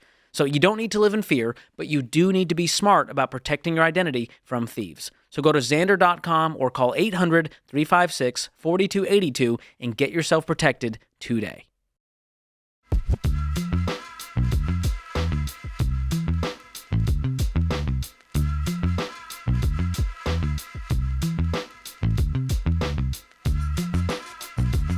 Today's question of the day is brought to you by Why Refi. If your private student loans are in default and you feel stuck, you are not out of options. Why Refi specializes in helping borrowers like you find real solutions with low fixed rate refinancing. Just go to whyrefi.com/Ramsey. That's the letter Y, REFY.com/Ramsey. Not available in all states. Today's question comes from Hayden in California. I'm getting married soon, and my relatives who can't attend the wedding have asked for my Venmo info to send a monetary wedding present. I know that these relatives are in a lot of debt, and I've tried to encourage them to work the baby steps. Is it appropriate to accept a gift from someone who is deep in student loan and other debt, or should I decline the gift? It feels wrong to allow someone to send money when I know they can't afford to come to the wedding. And it also feels wrong to take money from someone who doesn't have financial peace. What should I do? My gosh, what a pure heart. So innocent. My answer is simple. You take the money because it's none of your business. It's just you don't block a blessing. If someone wants to give, it's more shaming. It's so shaming to be like, I can't accept this gift because you are so broke. Are so broke. You should be embarrassed. You even thought. Just it's up to them. I agree. I know. I think you just smile and say thank you, and yeah, you take it. I mean, I have people in my life who are overly generous. Who I'm like, they need financial help. Why are they being generous? And I learned to just let go. Yes. Because it was me drinking a poison. They're joyful. They're having a great time. Let them figure it out. And if they need help, I'm here for them. Yes. They know that. Good. That's good. But that's I think, a sign of growth and maturity when you learn to not feel like you need to intervene. Yes. And I think a level of like a lot of gratitude is beautiful too. Because when people give a gift, or if you give a gift, right, and it's a really nice one, and someone's like, no, it's too much. You're like, no, but I chose to do this. So like, I'd be more excited if the reaction was like, oh my gosh, this is amazing. Thank you so much. So just be grateful. And like George says, none of your business. And I don't looking back at my wedding gifts, I don't know the financial situation of everybody who attended and what they spent and could they afford it and did they put it on a credit card to go on the flight to come to the wedding? Totally. I don't know. That's only God knows. Only God knows. God knows the heart. It's a good question though. Next, we have Brianna in Grand Rapids. Hi, welcome to the show. Hi, thanks for having me. I'm so excited to finally get through. Oh, we're glad you called. How can we help today? Okay, so I am a newly single mom. I'm planning to buy a salon business that's in a leased space. It currently has 6 booth renters, I have the cash to buy it outright, but I'm wondering if I should use my savings or finance part of it to keep some cash on hand. Okay. Financially, where are you at? How much debt do you have? Consumer debt. I have about $12,000 in student loans. Okay. And I am leasing a car, which I kind of got put into that, but yeah, that's about it. Okay. And how much is in savings? So I have about 160. 160,000 in savings. And how much is the business going to be worth, or how much would you buy it for? We agreed to $50K. 50,000? Yes. What exactly do you own for the 50,000? I'm sorry, what was that? What does the 50,000 get you? Okay, so because it's a booth rent salon, that is the current revenue that she's making off of the booth renters and retail. Is that per year? Year. Okay. Yeah. So it's costing you 1 year of leases to buy the business. Yes, that is what we agreed on. That seems reasonable. Okay. Does it seem too good to be true? Hoping so. Is there something you feel like is not there or she's not telling you? No, I feel really great about it. I'm very fortunate, and I do work in the business. You know, it's been established for about 6 years. It's in a great location. Again, I have a great reputation relationship with the other renters, so... And will you be in charge? Great and exactly what I need. And if one renter decides to leave, are you in charge of filling that spot? Yes, everything would be on my hands if, let's say, they all decide to turn around and leave. Yeah. Okay. Do you feel competent to do that? Like, do you know this world and you have connections? You could probably figure out how to find somebody to lease out that remaining booth if someone were to leave. I do. Yeah, Okay, I feel really good about it overall. I think what really is getting me a little scared is the financial piece of it, right? I have the money in my savings. I've just been saving. I wanted to buy a house this year, but sadly on my income as a self-employed person, it's a lot harder than I thought because I wasn't showing a lot of my income. So I am renting. Obviously, I would love to buy a home one day. I'm hoping to do so with adding income, this salon business income into my income. But yeah, how much would you make if you did take this on? How much would you make in what you're doing now, plus owning it? How much would you bring in a year? I would say close to 100K. Okay. So you make 50 on your own. You get 50 from the leases. You're up to a 6-figure salary. And then 1 year in, you'll get your money back, essentially, if everything goes perfectly, right? So year two, it's pure profit. It sounds amazing. And I honestly thought that you were going to say I have $160,000 in savings and it's going to cost $160,000, and I was going to give you a different answer. But the fact that it's $50,000, you'll still have $110,000, and then when you pay off your student loans, which I want you to do, you'll have $98,000 in savings. I would take part of that 98 and I would get a 6-month emergency fund as a single mom and you're starting this new business. I would put 6 months of expenses aside in a totally separate high yield savings account. You can open up one with like Fairwinds Credit Union. They're amazing, but I would just put it in a totally different spot. And then whatever you have remaining, I personally would start working to use that for my down payment that maybe I'm going to have in the next 2 to 3 years. Okay. And the other piece of the puzzle is this leased car. You may want to look at the buyout amount. And if it's, if it's way less than half your income and you love the car, I would just buy it outright and not deal with this lease anymore. Yeah. Okay, awesome. It's going to, stop the bleeding as soon as possible to get out of that lease versus hanging on to it until it's done and then owning nothing at the end of it. Yeah. And can I just say, well done. Yeah. To have $160,000 just saved up on the side. I mean, seriously, incredible. You're a hard worker. You know what you're doing. I think it sounds from what you've presented to us like a great opportunity, and it makes sense. You have the money. It's not wiping out your savings or anything. The risk feels low. You're not riding on the edge all of a sudden. No. You've still got some cushion there. Yeah, it sounds good. So that's so great. All right, real quick, let's go to Mason in Colorado Springs. Hey, Mason, get right to your question. All right. Hey, guys. So my question is, I'm going through a divorce right now. Oh, I'm sorry. I got about No, it's actually it's probably the best divorce you could. We're still like really good friends. We talk all the time. It's just it didn't work out. But, okay. So I got about $15,000 in debt from the divorce. Okay. And then I have $10,000 of my own, or like $9,000. So $5,000 of that is in student loans, and sadly the other $4,000 is in collections. So my question is going to be, what do I start paying off first? Do I start paying off the collections, then the student, or pay off my ex? Like, I'm trying to figure out what to start with for the baby steps. Yeah. Did you say, so you said 5,000 in student loans, 4,000 in collections, and how much was for the divorce? 15? 15,000. Okay. Yes. Okay. What's the agreement for the divorce as far as this payout? Is it like payment per month? Is it a whole amount you need to have at the, when the divorce is over?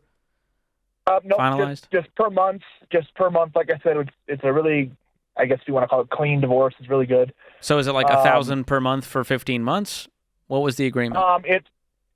It's about $987 is the total per month. So it's and that's just minimums that I have to pay her until it's paid off. But we have agreed that if I pay off my portion first, that's totally fine too. Okay, Mason, what's in the collections? Is it credit cards? Yeah, 2 credit cards. Okay. And then one personal loan. Okay, what I would do is I would call the collections agency, or and you can probably talk them down. 4,000, I bet you could get pennies on the dollar for it. Maybe honestly. $1,000 or $1,500 to settle in full. Settle it, get it in writing, get it settled.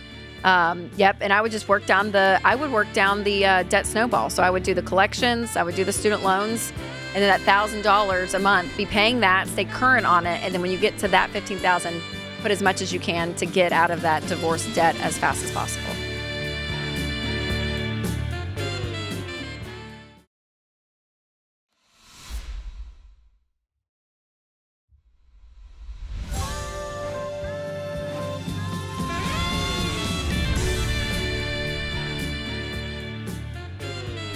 Welcome back to the Ramsey Show in the Fairwinds Credit Union studio. I'm Rachel Cruze, hosting this next hour with George Kamel, my co-host on Smart Money Happy Hour, and we're taking your calls at 888-825-5225. Up next, we have Jackie in Cincinnati. Hi, Jackie. Welcome to the show. Hi. Thank you for taking my call. I'm in a situation where my husband is threatening to remove me from all the accounts, the credit cards, and threaten to leave me with zero. He's been pretty verbally, emotionally, and financially abusive, and then last night crossed over into physical abuse, and he was arrested. But I'm wondering, my question is how to protect myself. He's a finance guy, and he's really interested in laughing his way of knowledge against my ignorance and taking full advantage and putting me in a place of what he says I'll need to go prostitute myself in order to have money, which is terribly sick. So I'm just wondering what to do from here. Yeah. Oh, my gosh. Okay, so are you safe right now? I am safe right now. He just walked in from jail, so I'm sitting in my car. But he is the sole breadwinner right now. Our kids are now in college. I'm going to be heading back to work. Okay. But right now he's the sole breadwinner. Okay. And you'll be lawyering up, I'm assuming. I mean, divorce is happening. I know it sounds terribly foolish, but I told him I don't want a broken home. I don't want broken hearts. I don't want a separate house, splitting belongings. I don't want to miss any time with my kids. But Jackie, he has opted out of this marriage in every way, shape, and form. Jackie, you're not. Yeah, this is not a marriage anymore. Correct. Agreed. Yeah. Okay. And your kids they are in college, yep. And their mom is going to make a really brave, hard decision, but she's going to make a decision that is best for her. I mean, Jackie, this is horrible. It's terrible. Yeah. Yeah. If you lose love, respect, communication, trust, you don't have a marriage. Safety, Jackie. Provision and protection. I don't even know. He just walked in from jail into the house that you both still live in? Literally, when you guys picked up to take my call, he walked in and I had to run outside. Can you drive away? Like, I wouldn't be in the same vicinity as this guy. I would go to a friend's house, a family member. Do you have good friends and family around? No, that's another thing. I think he's shooken up because I've never taken action before, but when he shoved me last night into a door, that was the first time that he took it to physical. And I can't live with myself if my kids were ever in that situation. I had to do it. I could not live with myself. If there's one thing we know about absolutely. abusers, they don't have a change of heart. They're just going to continue it if you let it happen. And so the fact that you're still there really scares me right now. Well, it was my choice to say he can come out and work because he's the only one with a job. So he's under, he has rules to not harass and things like that. So, well, the rules don't matter if he controls all of the purse strings and you get $0. Yeah, Jackie. That's what I'm worried about. Okay, so is your name on the accounts? My name is on the account. So for the credit card, I'm an authorized user, but he's the full. Okay, your checking account where his income comes in, are you on that account? Is joint, correct. Perfect. Okay. If I were in your shoes, Jackie, I would be in that car, and when you get off the phone with us, I would drive to the bank, and I would create a new checking account, and I would take half of the money that is in that joint checking account, and I would put it over to your own checking account that he has zero access to. And I would have an amount of money, and then I would drive to a hotel, and I would get a room for the night, and until I can get with friends and family. I mean, I don't see how it's never going to go back to normal. And so what you've been living in, it's sadly, I feel like is what we hear from a lot of victims of domestic violence is that you become almost used to it. And when you're sitting here telling us, two strangers, I mean, George and I, our mouths were just dropped open because of just the insane situation that you're in. And I don't feel like you see it. And you deserve better than this, Jackie. Oh, I know that. It's I just don't want to break my kids' hearts. So Jackie, staying with a dangerous man is breaking their hearts. And they don't know any of it, so. Yeah. Jackie, I mean, they've seen would you come want this home for your high, daughter? What would you tell your daughter right now? Never. Okay. That was my question that set him off. Yeah. Okay, so Jackie, answer your own question. I think you're they're sharper than you think. I think they're catching a lot of what's going on, and they're taking a lot of cues. And right now, you have an opportunity to show them the kind of person you are. And we do not promote divorce. That is something that, I mean, it has to be to a point where there is of no return. And everything you've just said in this call is that for me. 100%. 100%. Would you be okay if your daughter was staying in a relationship this abusive? Would you tell her to? Well, that's why we're saying yes. Yeah. And so yes. So you wouldn't do that. You wouldn't want this for your daughter. I don't want you to want this for yourself. Correct. But you're right. The financials. This is where we always say that we always are about combining finances, but the red flag goes up with a couple of different things. If there's abuse, which check that off for your list. If there's addiction that's not being addressed, if there's things that you need to protect yourself, you need a separate account. Financial infidelity. And that's you can't Jackie. control his spending. What if he racks up a bunch of debt and your name is tied to that credit card? Well, this is my second question. Is he opened a separate bank account last year because his mother sends him thousands of dollars that he can gamble and buy, alcohol, drugs, and all that, and he plays with that money. And I can't access that. He could easily move the money. That's what I'm saying, Jackie. You need to create your own financial ecosystem. You need to get off the phone with us, and you need to drive to the bank. Remove your name from any account that you're on as tied to him. Freeze all of your credit with all 3 credit bureaus. You can call them up and have them freeze or go online and do it, and then create your own checking and savings accounts that you have full control over. Okay. And I would pack up my stuff, and I would not be back in that house. And I would be contacting an attorney for next steps. That's another thing. I don't even know where to begin. And he thinks it's the funniest thing that he's just gonna ruin me. And he thinks it's funny because he's in finance. And he thinks it's funny because he's an absolute. And he knows that you're going to be a doormat, and he knows you're going to come back and you're going to say, "Well, I don't want a broken home." He knows that he's holding all the cards, and so you need to show him that you mean business, like you did yesterday when he went to jail for the night. Right. And I think when he realizes, oh, she's not coming back. Oh, she created her own accounts. Oh, she took half the money. This is more serious than I thought. I don't think he's going to be laughing then when the courts demand that he pay alimony or child support, whatever it may be. Well, our kids are adults, though. Well, I guess it would be alimony. I don't know. Yeah. No idea. Yeah. There's laws that protect you here. Yes, absolutely. And you're not a bad person for taking advantage of it. And the law is on your side, and especially because there's a police report that's been filed. You have a lot of weight right now for you to use in your favor, Jackie. And we implore you to do that. I mean, for your own safety, Jackie, please.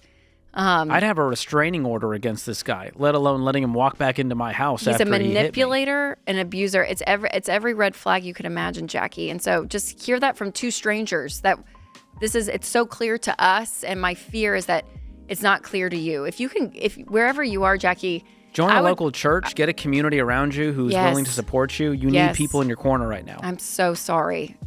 Call us back if you need anything.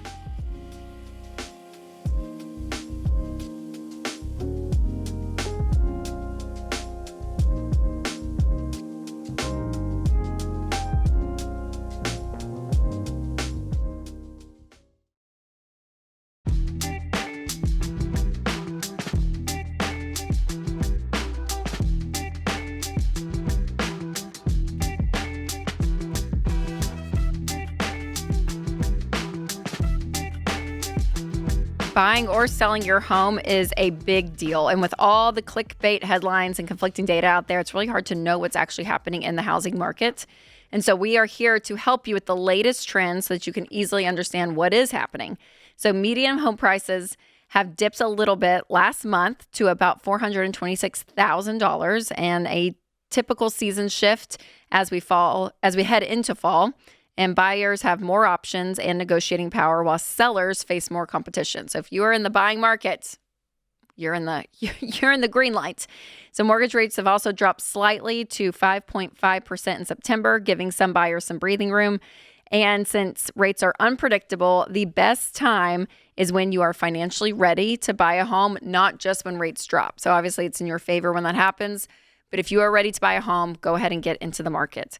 To learn more about the housing market trends and to get free tools to help you when you're buying or selling your home and you need some confidence, go to RamseySolutions.com/market or click the link in the show notes if you're listening on podcast or watching on YouTube. All right, let's go to Brian in Syracuse, New York. Hi, Brian. Welcome to the show. Hey, good afternoon. Exactly a month ago, I turned 40 and decided it was time to stop making excuses and create a will. So I hopped on Mama Bear legal forms, knocked it out, good to go. Great. As I'm reviewing it, I feel like there's some gaps in, I guess, what I would want my plan to be. So my question is there some sort of supplemental document or something where I can really spell it out like A to Z? And then how do I have an age-appropriate conversation with my kids? I have a teen and a preteen.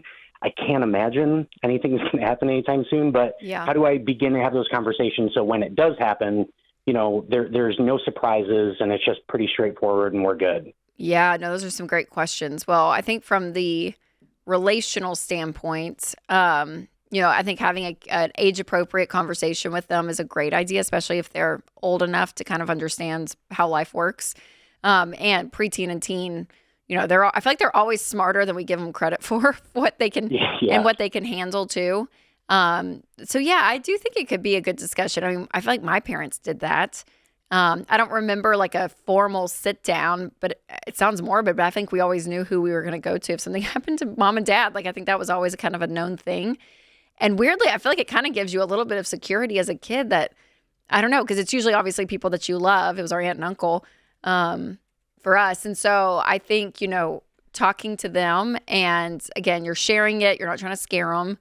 And just to say, mom and dad have been doing some planning and we want to bring you guys in just so that you're aware. And if you have any more questions, like we are here to answer. And that's one thing I've learned with kids is you can give them, some information. And if they're ready for more, they'll ask more questions and you can be there to be truthful and answer them. But, that's probably what I would do is just sit them down and just say, hey, we just want you guys to know that, we've been doing some planning. And as parents, we love you guys and love our family. And we want to protect as much as we can If anything bad ever happens, and nothing probably bad is going to happen, but if it did, we did just want to let you guys know, maybe who they're going, who they would go to or whatnot. I don't know. That may sound kind of too blunt, but I mean, they do all kinds of drills in schools to prepare in case something should happen. And so I think it's a good analogy to go, listen, we do the same for our life. For what would happen if something were to happen to us, here's what would go on. And so what's the extent of the discussion you're wanting to have with them?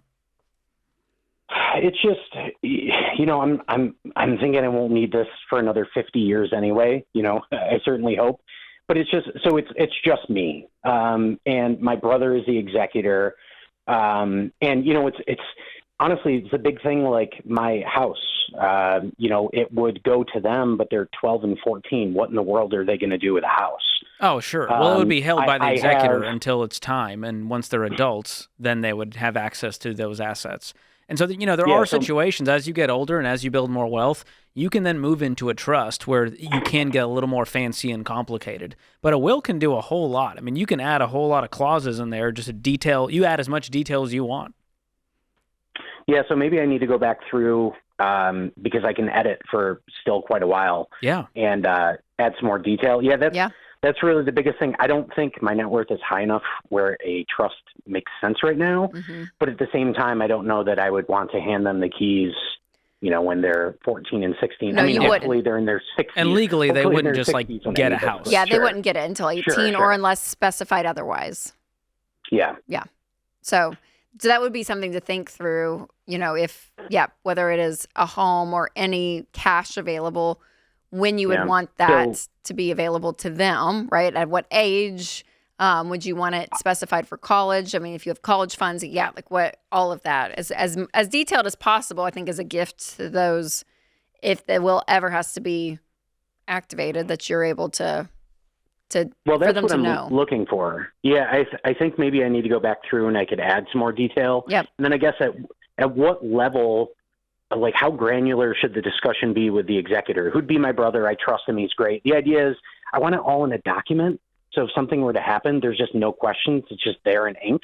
And then he can just execute on it. It's not that I expect anything to be dramatic, but just so it's nice and clean, easy. Yes. Well, from a legal perspective, you can put as much in the will as possible. And then this would not be necessarily as legal, but for him specifically, just as a level of communication, I mean, you could create a Word document. Do you know what I'm saying? And be like, here, the will's going to take care of the legal side, but here are my wishes, more specifically, directionally, if you don't want to put all that detail into the will, but the will should be able to cover from a legal perspective exactly where you want things to go and custody of the kids and all of that. But for your brother, he'll manage the assets until they're adults. And so that's just part of it. And you can specify that in there. Great. Cool. So looks like I should go back and just do some more detail work, have that conversation with them, and should be good. Yeah, for sure. And I think it's always a good idea to loop the person in who is going to be helping. Yeah, no surprises. We're like, I put their name in there, but I didn't want to tell them. Yeah, Uncle Cody's now getting 2 kids. And he's like, wait, what?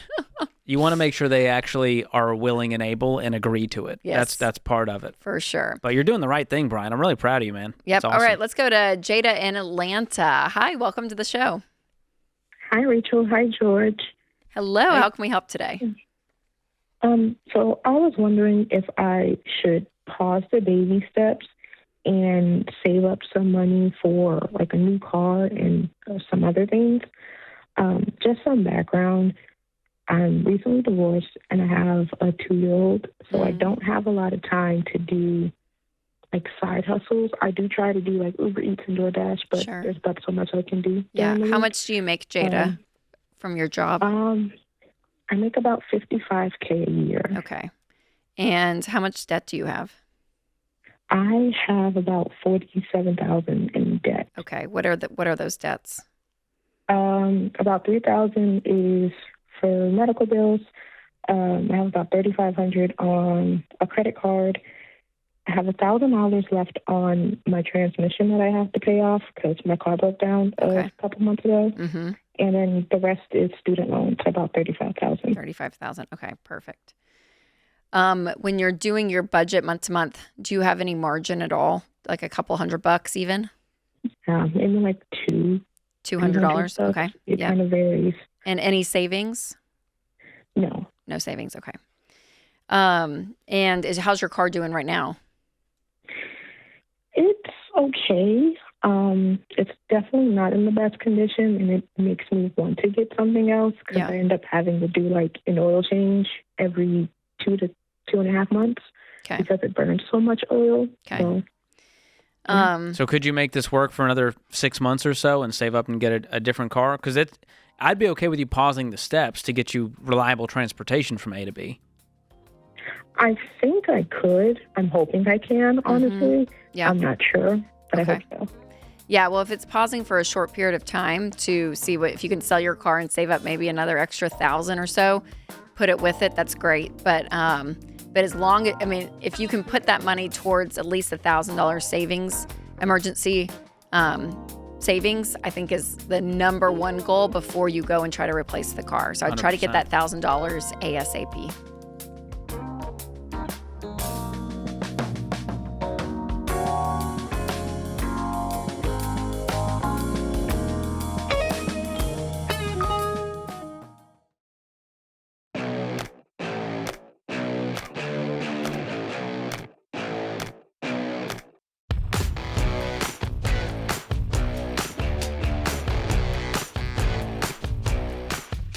Welcome back to The Ramsey Show. I'm George Kamel here with Rachel Cruze, and we've got a special guest on the debt-free stage. It's Carrie. How you doing, Carrie? Doing good.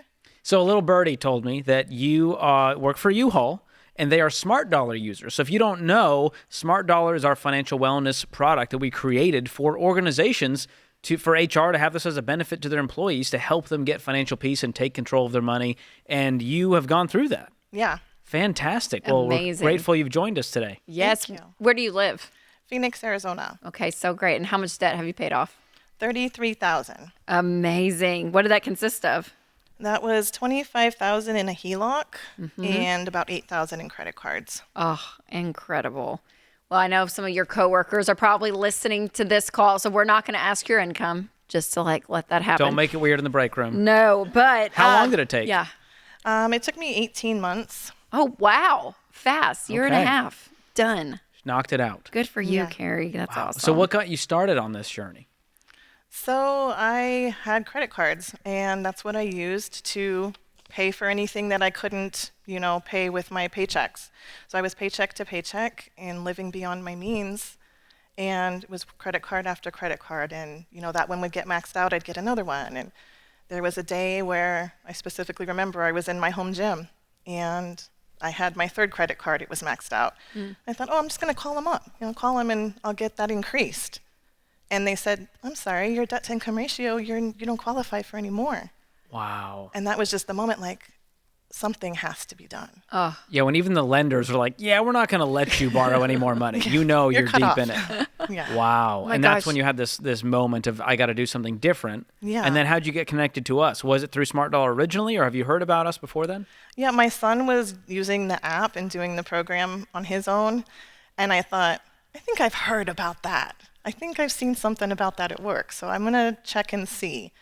And I looked more into it, and they're like, yeah, it's completely free. We give you this. You get the Every Dollar app, which has been totally a lifesaver to see. I'm a numbers person, so I want to see where I'm spending too much and where I could maybe save some. And that's awesome. What's your role at U-Haul? What do you do over there? I am in sales. Okay. So I work from home. Yeah, I'm in home sales. Nice. Been there almost 15 years, so wow. been there a while. So great. Okay, And so when you started it 18 months ago, was it hard to kind of get on board? Was it hard to change the way you used to handle money and now you're doing something totally new? Or were you at a point of desperation where you're thinking, I will do anything. I will do anything to get out of this?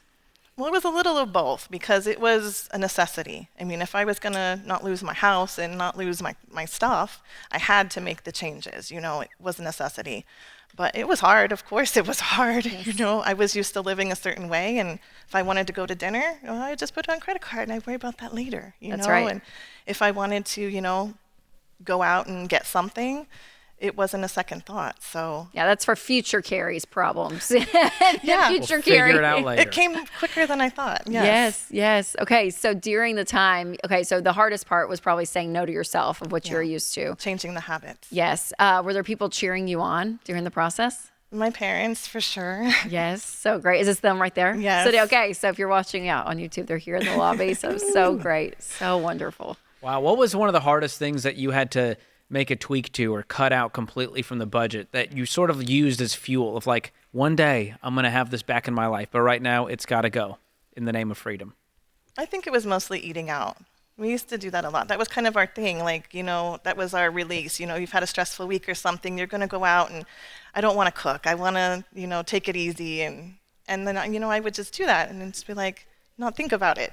It's just, what we would do for fun. That was kind of our fun. So it was meal planning and cooking and going to the grocery store and all those things that aren't so fun, but, it's so worth it in the end. Yeah. Did you see a big change? Because we always tell people to cut out to eat because of how much it eats into your income. Did you see that difference, grocery shopping and cooking versus eating out? Oh, for sure. Yeah. So much different because I didn't do a budget before. It was like if I had the money, I would do it, and if not, I'd put it on credit. And yeah, actually looking at how much money I was spending on eating out was sickening. Yes. It was just I think everyone feels that way. Yes. Most people just never look. They just would Exactly, rather they not don't know. wanna know. Yes. Once you do the math, you can't unsee it, and then you go grocery shopping and cook at home, and you're like, oh my gosh, I saved $500 this month just by being intentional. It's Way amazing. to go. Yes. Were there people making fun of you at all, like some of your friends or anything? Or was Come everyone on to happy hour, come on. Or was everyone cheering you on? They're like, good Pretty for much. you, Carrie. Yeah, and a lot of people didn't know that I was doing that because it was very private with my money. A lot of people didn't know I was in debt to begin with. Sure. Not even my family knew. Yes. So it wasn't something, you go like, and I don't think a lot of people tell you how much credit card debt they have, Yep. And what was the HELOC about? At what point did you take that on, and what did you use it for? That was the worst decision I've probably ever made. They make it seem like, oh, you're going to save this money. I remember them saying, you'll save $600 a month by combining your debt and putting that together. Oh, you rolled your debts into a HELOC. Yeah, that was what we did. Like a consolidation. We did a little bit of remodeling for our house. We did the bathroom, but yeah, we paid off a car. We put the credit card debt on there. You just moved the debt around and you felt better about your life. Yeah, because I was saving money. I was saving money by doing that. They convinced you. Yeah, they had a great sales pitch, and you're in sales, and you This is it. Okay, you keep saying we. Is that your? I have a fiance as well. Okay, yeah. So great. Okay, how was that relationship as you were working your way out of debt? Was that? Was he on board? Was he cheering you on? No. He was on board for me, but yeah, our finances are separate, so he's on his own financial journey now. Sure, He's like, well, I'm still going to eat out. You do what you want. Yeah, I was gonna say that's impressive. Yeah, to be in a relationship like that, and you were like, hey, I'm making these changes. With or without, I'm doing it. Yeah. Yeah. Well, maybe he'll see the peace and the control that you have, and maybe you'll rub up on him. It has. He has his $1,000 emergency fund now. Oh, look. So Okay. he's not using credit cards. So That's he's very great. proud of me. And good. And it has rubbed off a little. Yes, that's great. That's great. I love it. We're so proud of you. And I know a lot of your coworkers, family are watching. Your son, I'm sure, is like, way to go, Mom. Yeah, was he that's happy? Pretty wild that your son got you inspired to do this. He did, and he just paid off his debt. He is debt-free. He couldn't be here with me today because he's saving up for his wedding. But look, yes. My guy. Oh, I love it. So, yeah, he's so debt-free great. now, too. 3 generations of debt-free. Look at you. That's literally changing your family tree. So powerful. We are so proud of you. Honored amazing. you came to visit us, and so thankful to U-Haul for the partnership they've had with Smart Dollar and helping their own employees become debt-free. Like, why would you not want that for your own team? And so I love to see companies get a hold of this and offer it to their team. All right, you ready for this? I'm ready. It's Carrie from Phoenix. $33,000 paid off in 18 months. Count it down. Let's hear a debt-free scream. 3, 2, 1. I'm debt-free!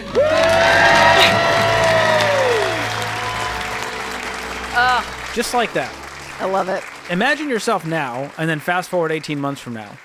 That's pretty wild to think about. You could be completely debt-free just by getting a little bit focused, a little bit intentional. Yes. Making a few sacrifices. I mean, yeah, and you heard her. She was like, gosh, all these expenses, when I actually started looking and seeing where I was spending, that actually can create the margin to then just completely snowball into the debt to be able to pay it off that much faster. Yeah, like it really isn't rocket science. It's just paying attention instead of just being in denial, being ignorant, just doing what you want like a child. Instead, having a little bit of delayed gratification, a little bit of intentionality, and going, what did I actually spend? What could I be spending? And how can I use that newfound margin? And that's what's so great about the all-new Every Dollar is it helps do that for you now. Yes. With all the personalized recommendations. And you heard her, we didn't pay her to talk about Every Dollar, but she was like, that was the game changer. Yeah. Well, and that her something I son can look had at. it. And that was another thing I thought of. We get so many calls from people in their 20s and 30s and like, hey, I want my parents to do this stuff, but they won't listen to me. And we always say, well, if you just do it, they're watching and they're hearing you and your conversations around money. And you could see that's exactly what happened, right? He was living his life financially, being wise and getting control. And when his mom hit this wall financially in her own life, she thought, oh my gosh, my son is doing something. I wonder what that is. So you never know what that example that you're taking on, because you could have, a family member like Carrie, and then she gets it, and then she's debt-free 18 months later. Absolutely incredible.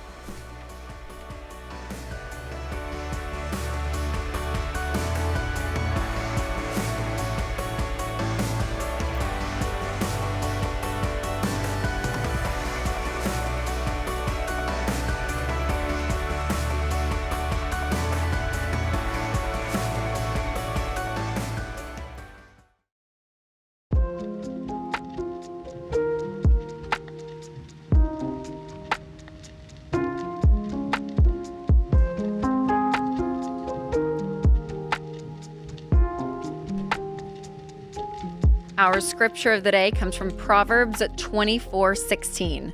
That the righteous fall 7 times, they rise again, but the wicked stumble when calamity strikes.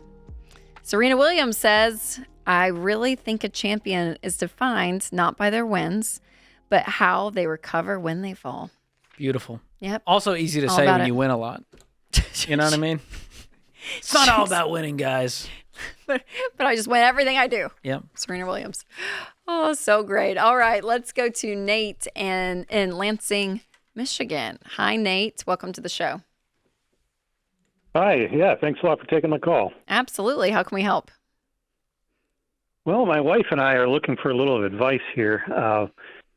She is on the leadership team for a hospitality-based company out of Florida that is selling to a larger company in New York. Okay. And the owners of her company met with her and said that they would like to recognize her years of service and loyalty by giving her a $600,000 bonus from the proceeds of the sale. Whoa. Okay. Well, that's so wonderful. She figured she might get something from this, but this large of an amount was a pleasant shock to both of us. So the only caveat here is that she is likely, after the new company gets on its feet from the merger, the new company may let her go within a year. Sure. But we're just looking for advice on what we should do with this $600,000. Oh my gosh, how great! What does she make? Yeah, her annual income is $190,000 a year. Okay. Fantastic. How old are you guys? She's 39. I'm 40. Oh, wow. Okay. And how much do you make a year? $140,000. 140. Okay. Fantastic. Yeah, Power. This is a power couple by definition. I know y'all are doing so great. Okay. Financially, where are you guys at? Do you guys have any consumer debt? No, we only have what's left on our mortgage, and we have like a stupid low interest rate. So that's the only thing. We have $177,000 on the mortgage, and we're debt free otherwise. Amazing. Okay. Well, usually when we talk about, this type of money that you fall into, well, I shouldn't say fall, she works very hard, and that's incredible that they're recognizing her with that. But there's really the 3 big buckets to kind of dip into, and that's giving, being generous, saving, and enjoying some of it. And then I would throw the mortgage piece in there as well. So, yeah, if I woke up in your shoes, I would pay off the mortgage. I would be completely debt-free. And you guys would have about $400,000 left. I mean, 420, 430. And out of that, I would give some. I would find something that you guys, you don't have to be urgent about it, but Find something that as a couple, as a family, that you guys are really passionate about, that you love, and I'd set some money aside for some giving. And then beyond that, I mean, yeah, you could, put this in some, an index fund or mutual funds from the investing side. And then I would enjoy some of it. Maybe there's like a big trip you guys have been wanting to do. If you guys need to replace any cars or anything like that. I mean, I want you to spend and enjoy part of this. Because you've earned it to upgrade your life a little bit. Yeah. Yeah, well, I appreciate that. We're doing pretty well otherwise. We do have $90,000 in a savings account, and I'm kind of on the fence on whether that's too much. We do plan to retire a little bit early, though, so that's another thing here. I think this becomes your brokerage, non-retirement brokerage account bridge fund that'll get you to 59.5 when you can access those retirement accounts without penalty. So I love the idea of you're going to need to set aside some of it for taxes, right? Exactly. Your tax bill is going to increase severely this year, which is fine. But figure out how much that's going to be and set that aside in a separate savings account to be ready for that. I would pay off the mortgage personally, regardless of the interest rate, just because it's going to free you guys up to have total freedom, total margin, more cash flow coming in that you can use for the rest of your life. And maybe, you upgrade the house down the road. Maybe you upgrade the cars. And like Rachel said, we're going to give some, spend some, and then whatever's left over, I would just park in that brokerage account and let that be the start of your bridge fund. For retirement is what you're saying, to retire early. So if you guys want to retire at 50 or 55, you've got a nice cushion to get you there. Even if that interest rate is just below 3, that's what it is. We talked about this last night, and she's like, "Well, I'm interested to hear what they have to say on the show, but what if we didn't pay the mortgage off and invested it and just hope to beat that 3%?" Does that make sense? Of course, yeah. It's the number one argument we get with telling people to pay off their house. And you're in the unique position where you could literally write a check and pay off the mortgage today, whereas most people are just hypotheticals. They don't actually have the money. But when you look at just how much you're paying in interest, it's still, even at 3% on a loan that size, you're just like, why am I giving the bank $1,000 this month? This is silly. And so to me, you're going to be multi-millionaires, whether it's $7.5 million or $7.2 million. I'd be happy to have that argument down the road. Yeah, and what you don't equate for, Nate, and we talk to people all the time who have paid off their houses, that there's just a level of peace that you can't put in an Excel spreadsheet, and that you try to find the spread here or there. You're not going to find genuine just peace of mind knowing that you don't owe anyone anything. No bank is over your head at all. Like, you are completely free. So what I would encourage you to do is I would pay it off, and then if you hate being debt free and you really want a mortgage, you could borrow on the house and get a mortgage again. It'll be like 6% though, so that's really going to put a damper in your plans. I don't care, but it's the idea that you would never go back into debt once it was paid off. Well, and you told us there's a possibility she gets laid off in the future, and so not having a mortgage just makes that a yawn. Okay, guess she gets to look at the next thing she's doing instead of, man, we really got to lower our lifestyle because this mortgage payment was $3,000, and obviously you guys are doing so well that I don't think that would be an issue, but it's just going to only increase your peace. And you're talking to two people who don't have a mortgage payment, and this is something that we would do. I would do it all over again, regardless if it's 1% or 7%. I'm just going to knock it out because the bank doesn't get to tell me I own my house or not. Yeah, that was my sentiment too in our discussions. Obviously, it's a team decision here, but she's very supportive of me coming on the show and getting some outside advice. So thank you very much. Absolutely. Yes, absolutely, Congrats. Nate. I know, and well done. She's earned it. Yeah, I think this is my dream, is just give her a shopping spree. Whatever her favorite stores are, go, you know what? Here's a couple $10,000 in a day. You have to spend it. Go enjoy. Go. What woman is like, no, I don't want to do that. That sounds terrible. That sounds awful. Make it a weekend. Spa day one day, a shopping day another day, and one day just for recovery, because that was a lot. It was stressful. There was a lot of effort that went into that. Yeah, that is one argument. I mean, I don't want to say argument. He was not being argumentative about it, but one take that from a math standpoint, we hear a lot. If you did have a lower interest rate, the 2-3%, and you could be making, easily 15% in the market, even more so. From or this even at a past year. high yield savings. I can make 4 in the high yield savings and Right. the mortgage is 3. What's the point? And and so that is something that we hear often from the math nerds. And again, from a mathematical standpoint, we understand it. We're not stupid. But there is something about personal finance where we always say it is 80% behavior, it's 20% head knowledge.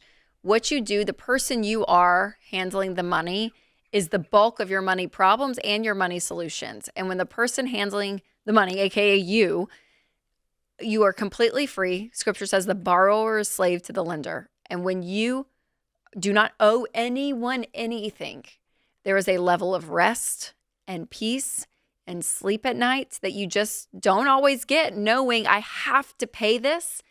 There's a level of risk. And again, their numbers are big. So like, would they pay it? Probably, yes. But man, there's just something to be said that you just can't take it away. You can't take it away. So well, there's something to be said for wanting to solve for the spread that you could make versus just solving for peace. And they're just two very different goals. Mm-hmm. And so it's not an apples to apples argument of on paper I could make this. Listen, you're playing checkers over here. I'm playing chess. That's it's just right. a different game. And it's that's a different fine, game. What but do you we have want? to own that. Yep. And our goal with this show is solving for peace, getting control of your money so money's not an issue in your life, that you get to go through life, and money is a tool to be used, but it's not a point of stress for you. All right, George, great show. Thanks as always being a great co-host. Everyone in the booth, thank you guys. And for you, America, remember, there's ultimately only one way to financial peace, and that's to walk daily with the Prince of Peace, Christ Jesus.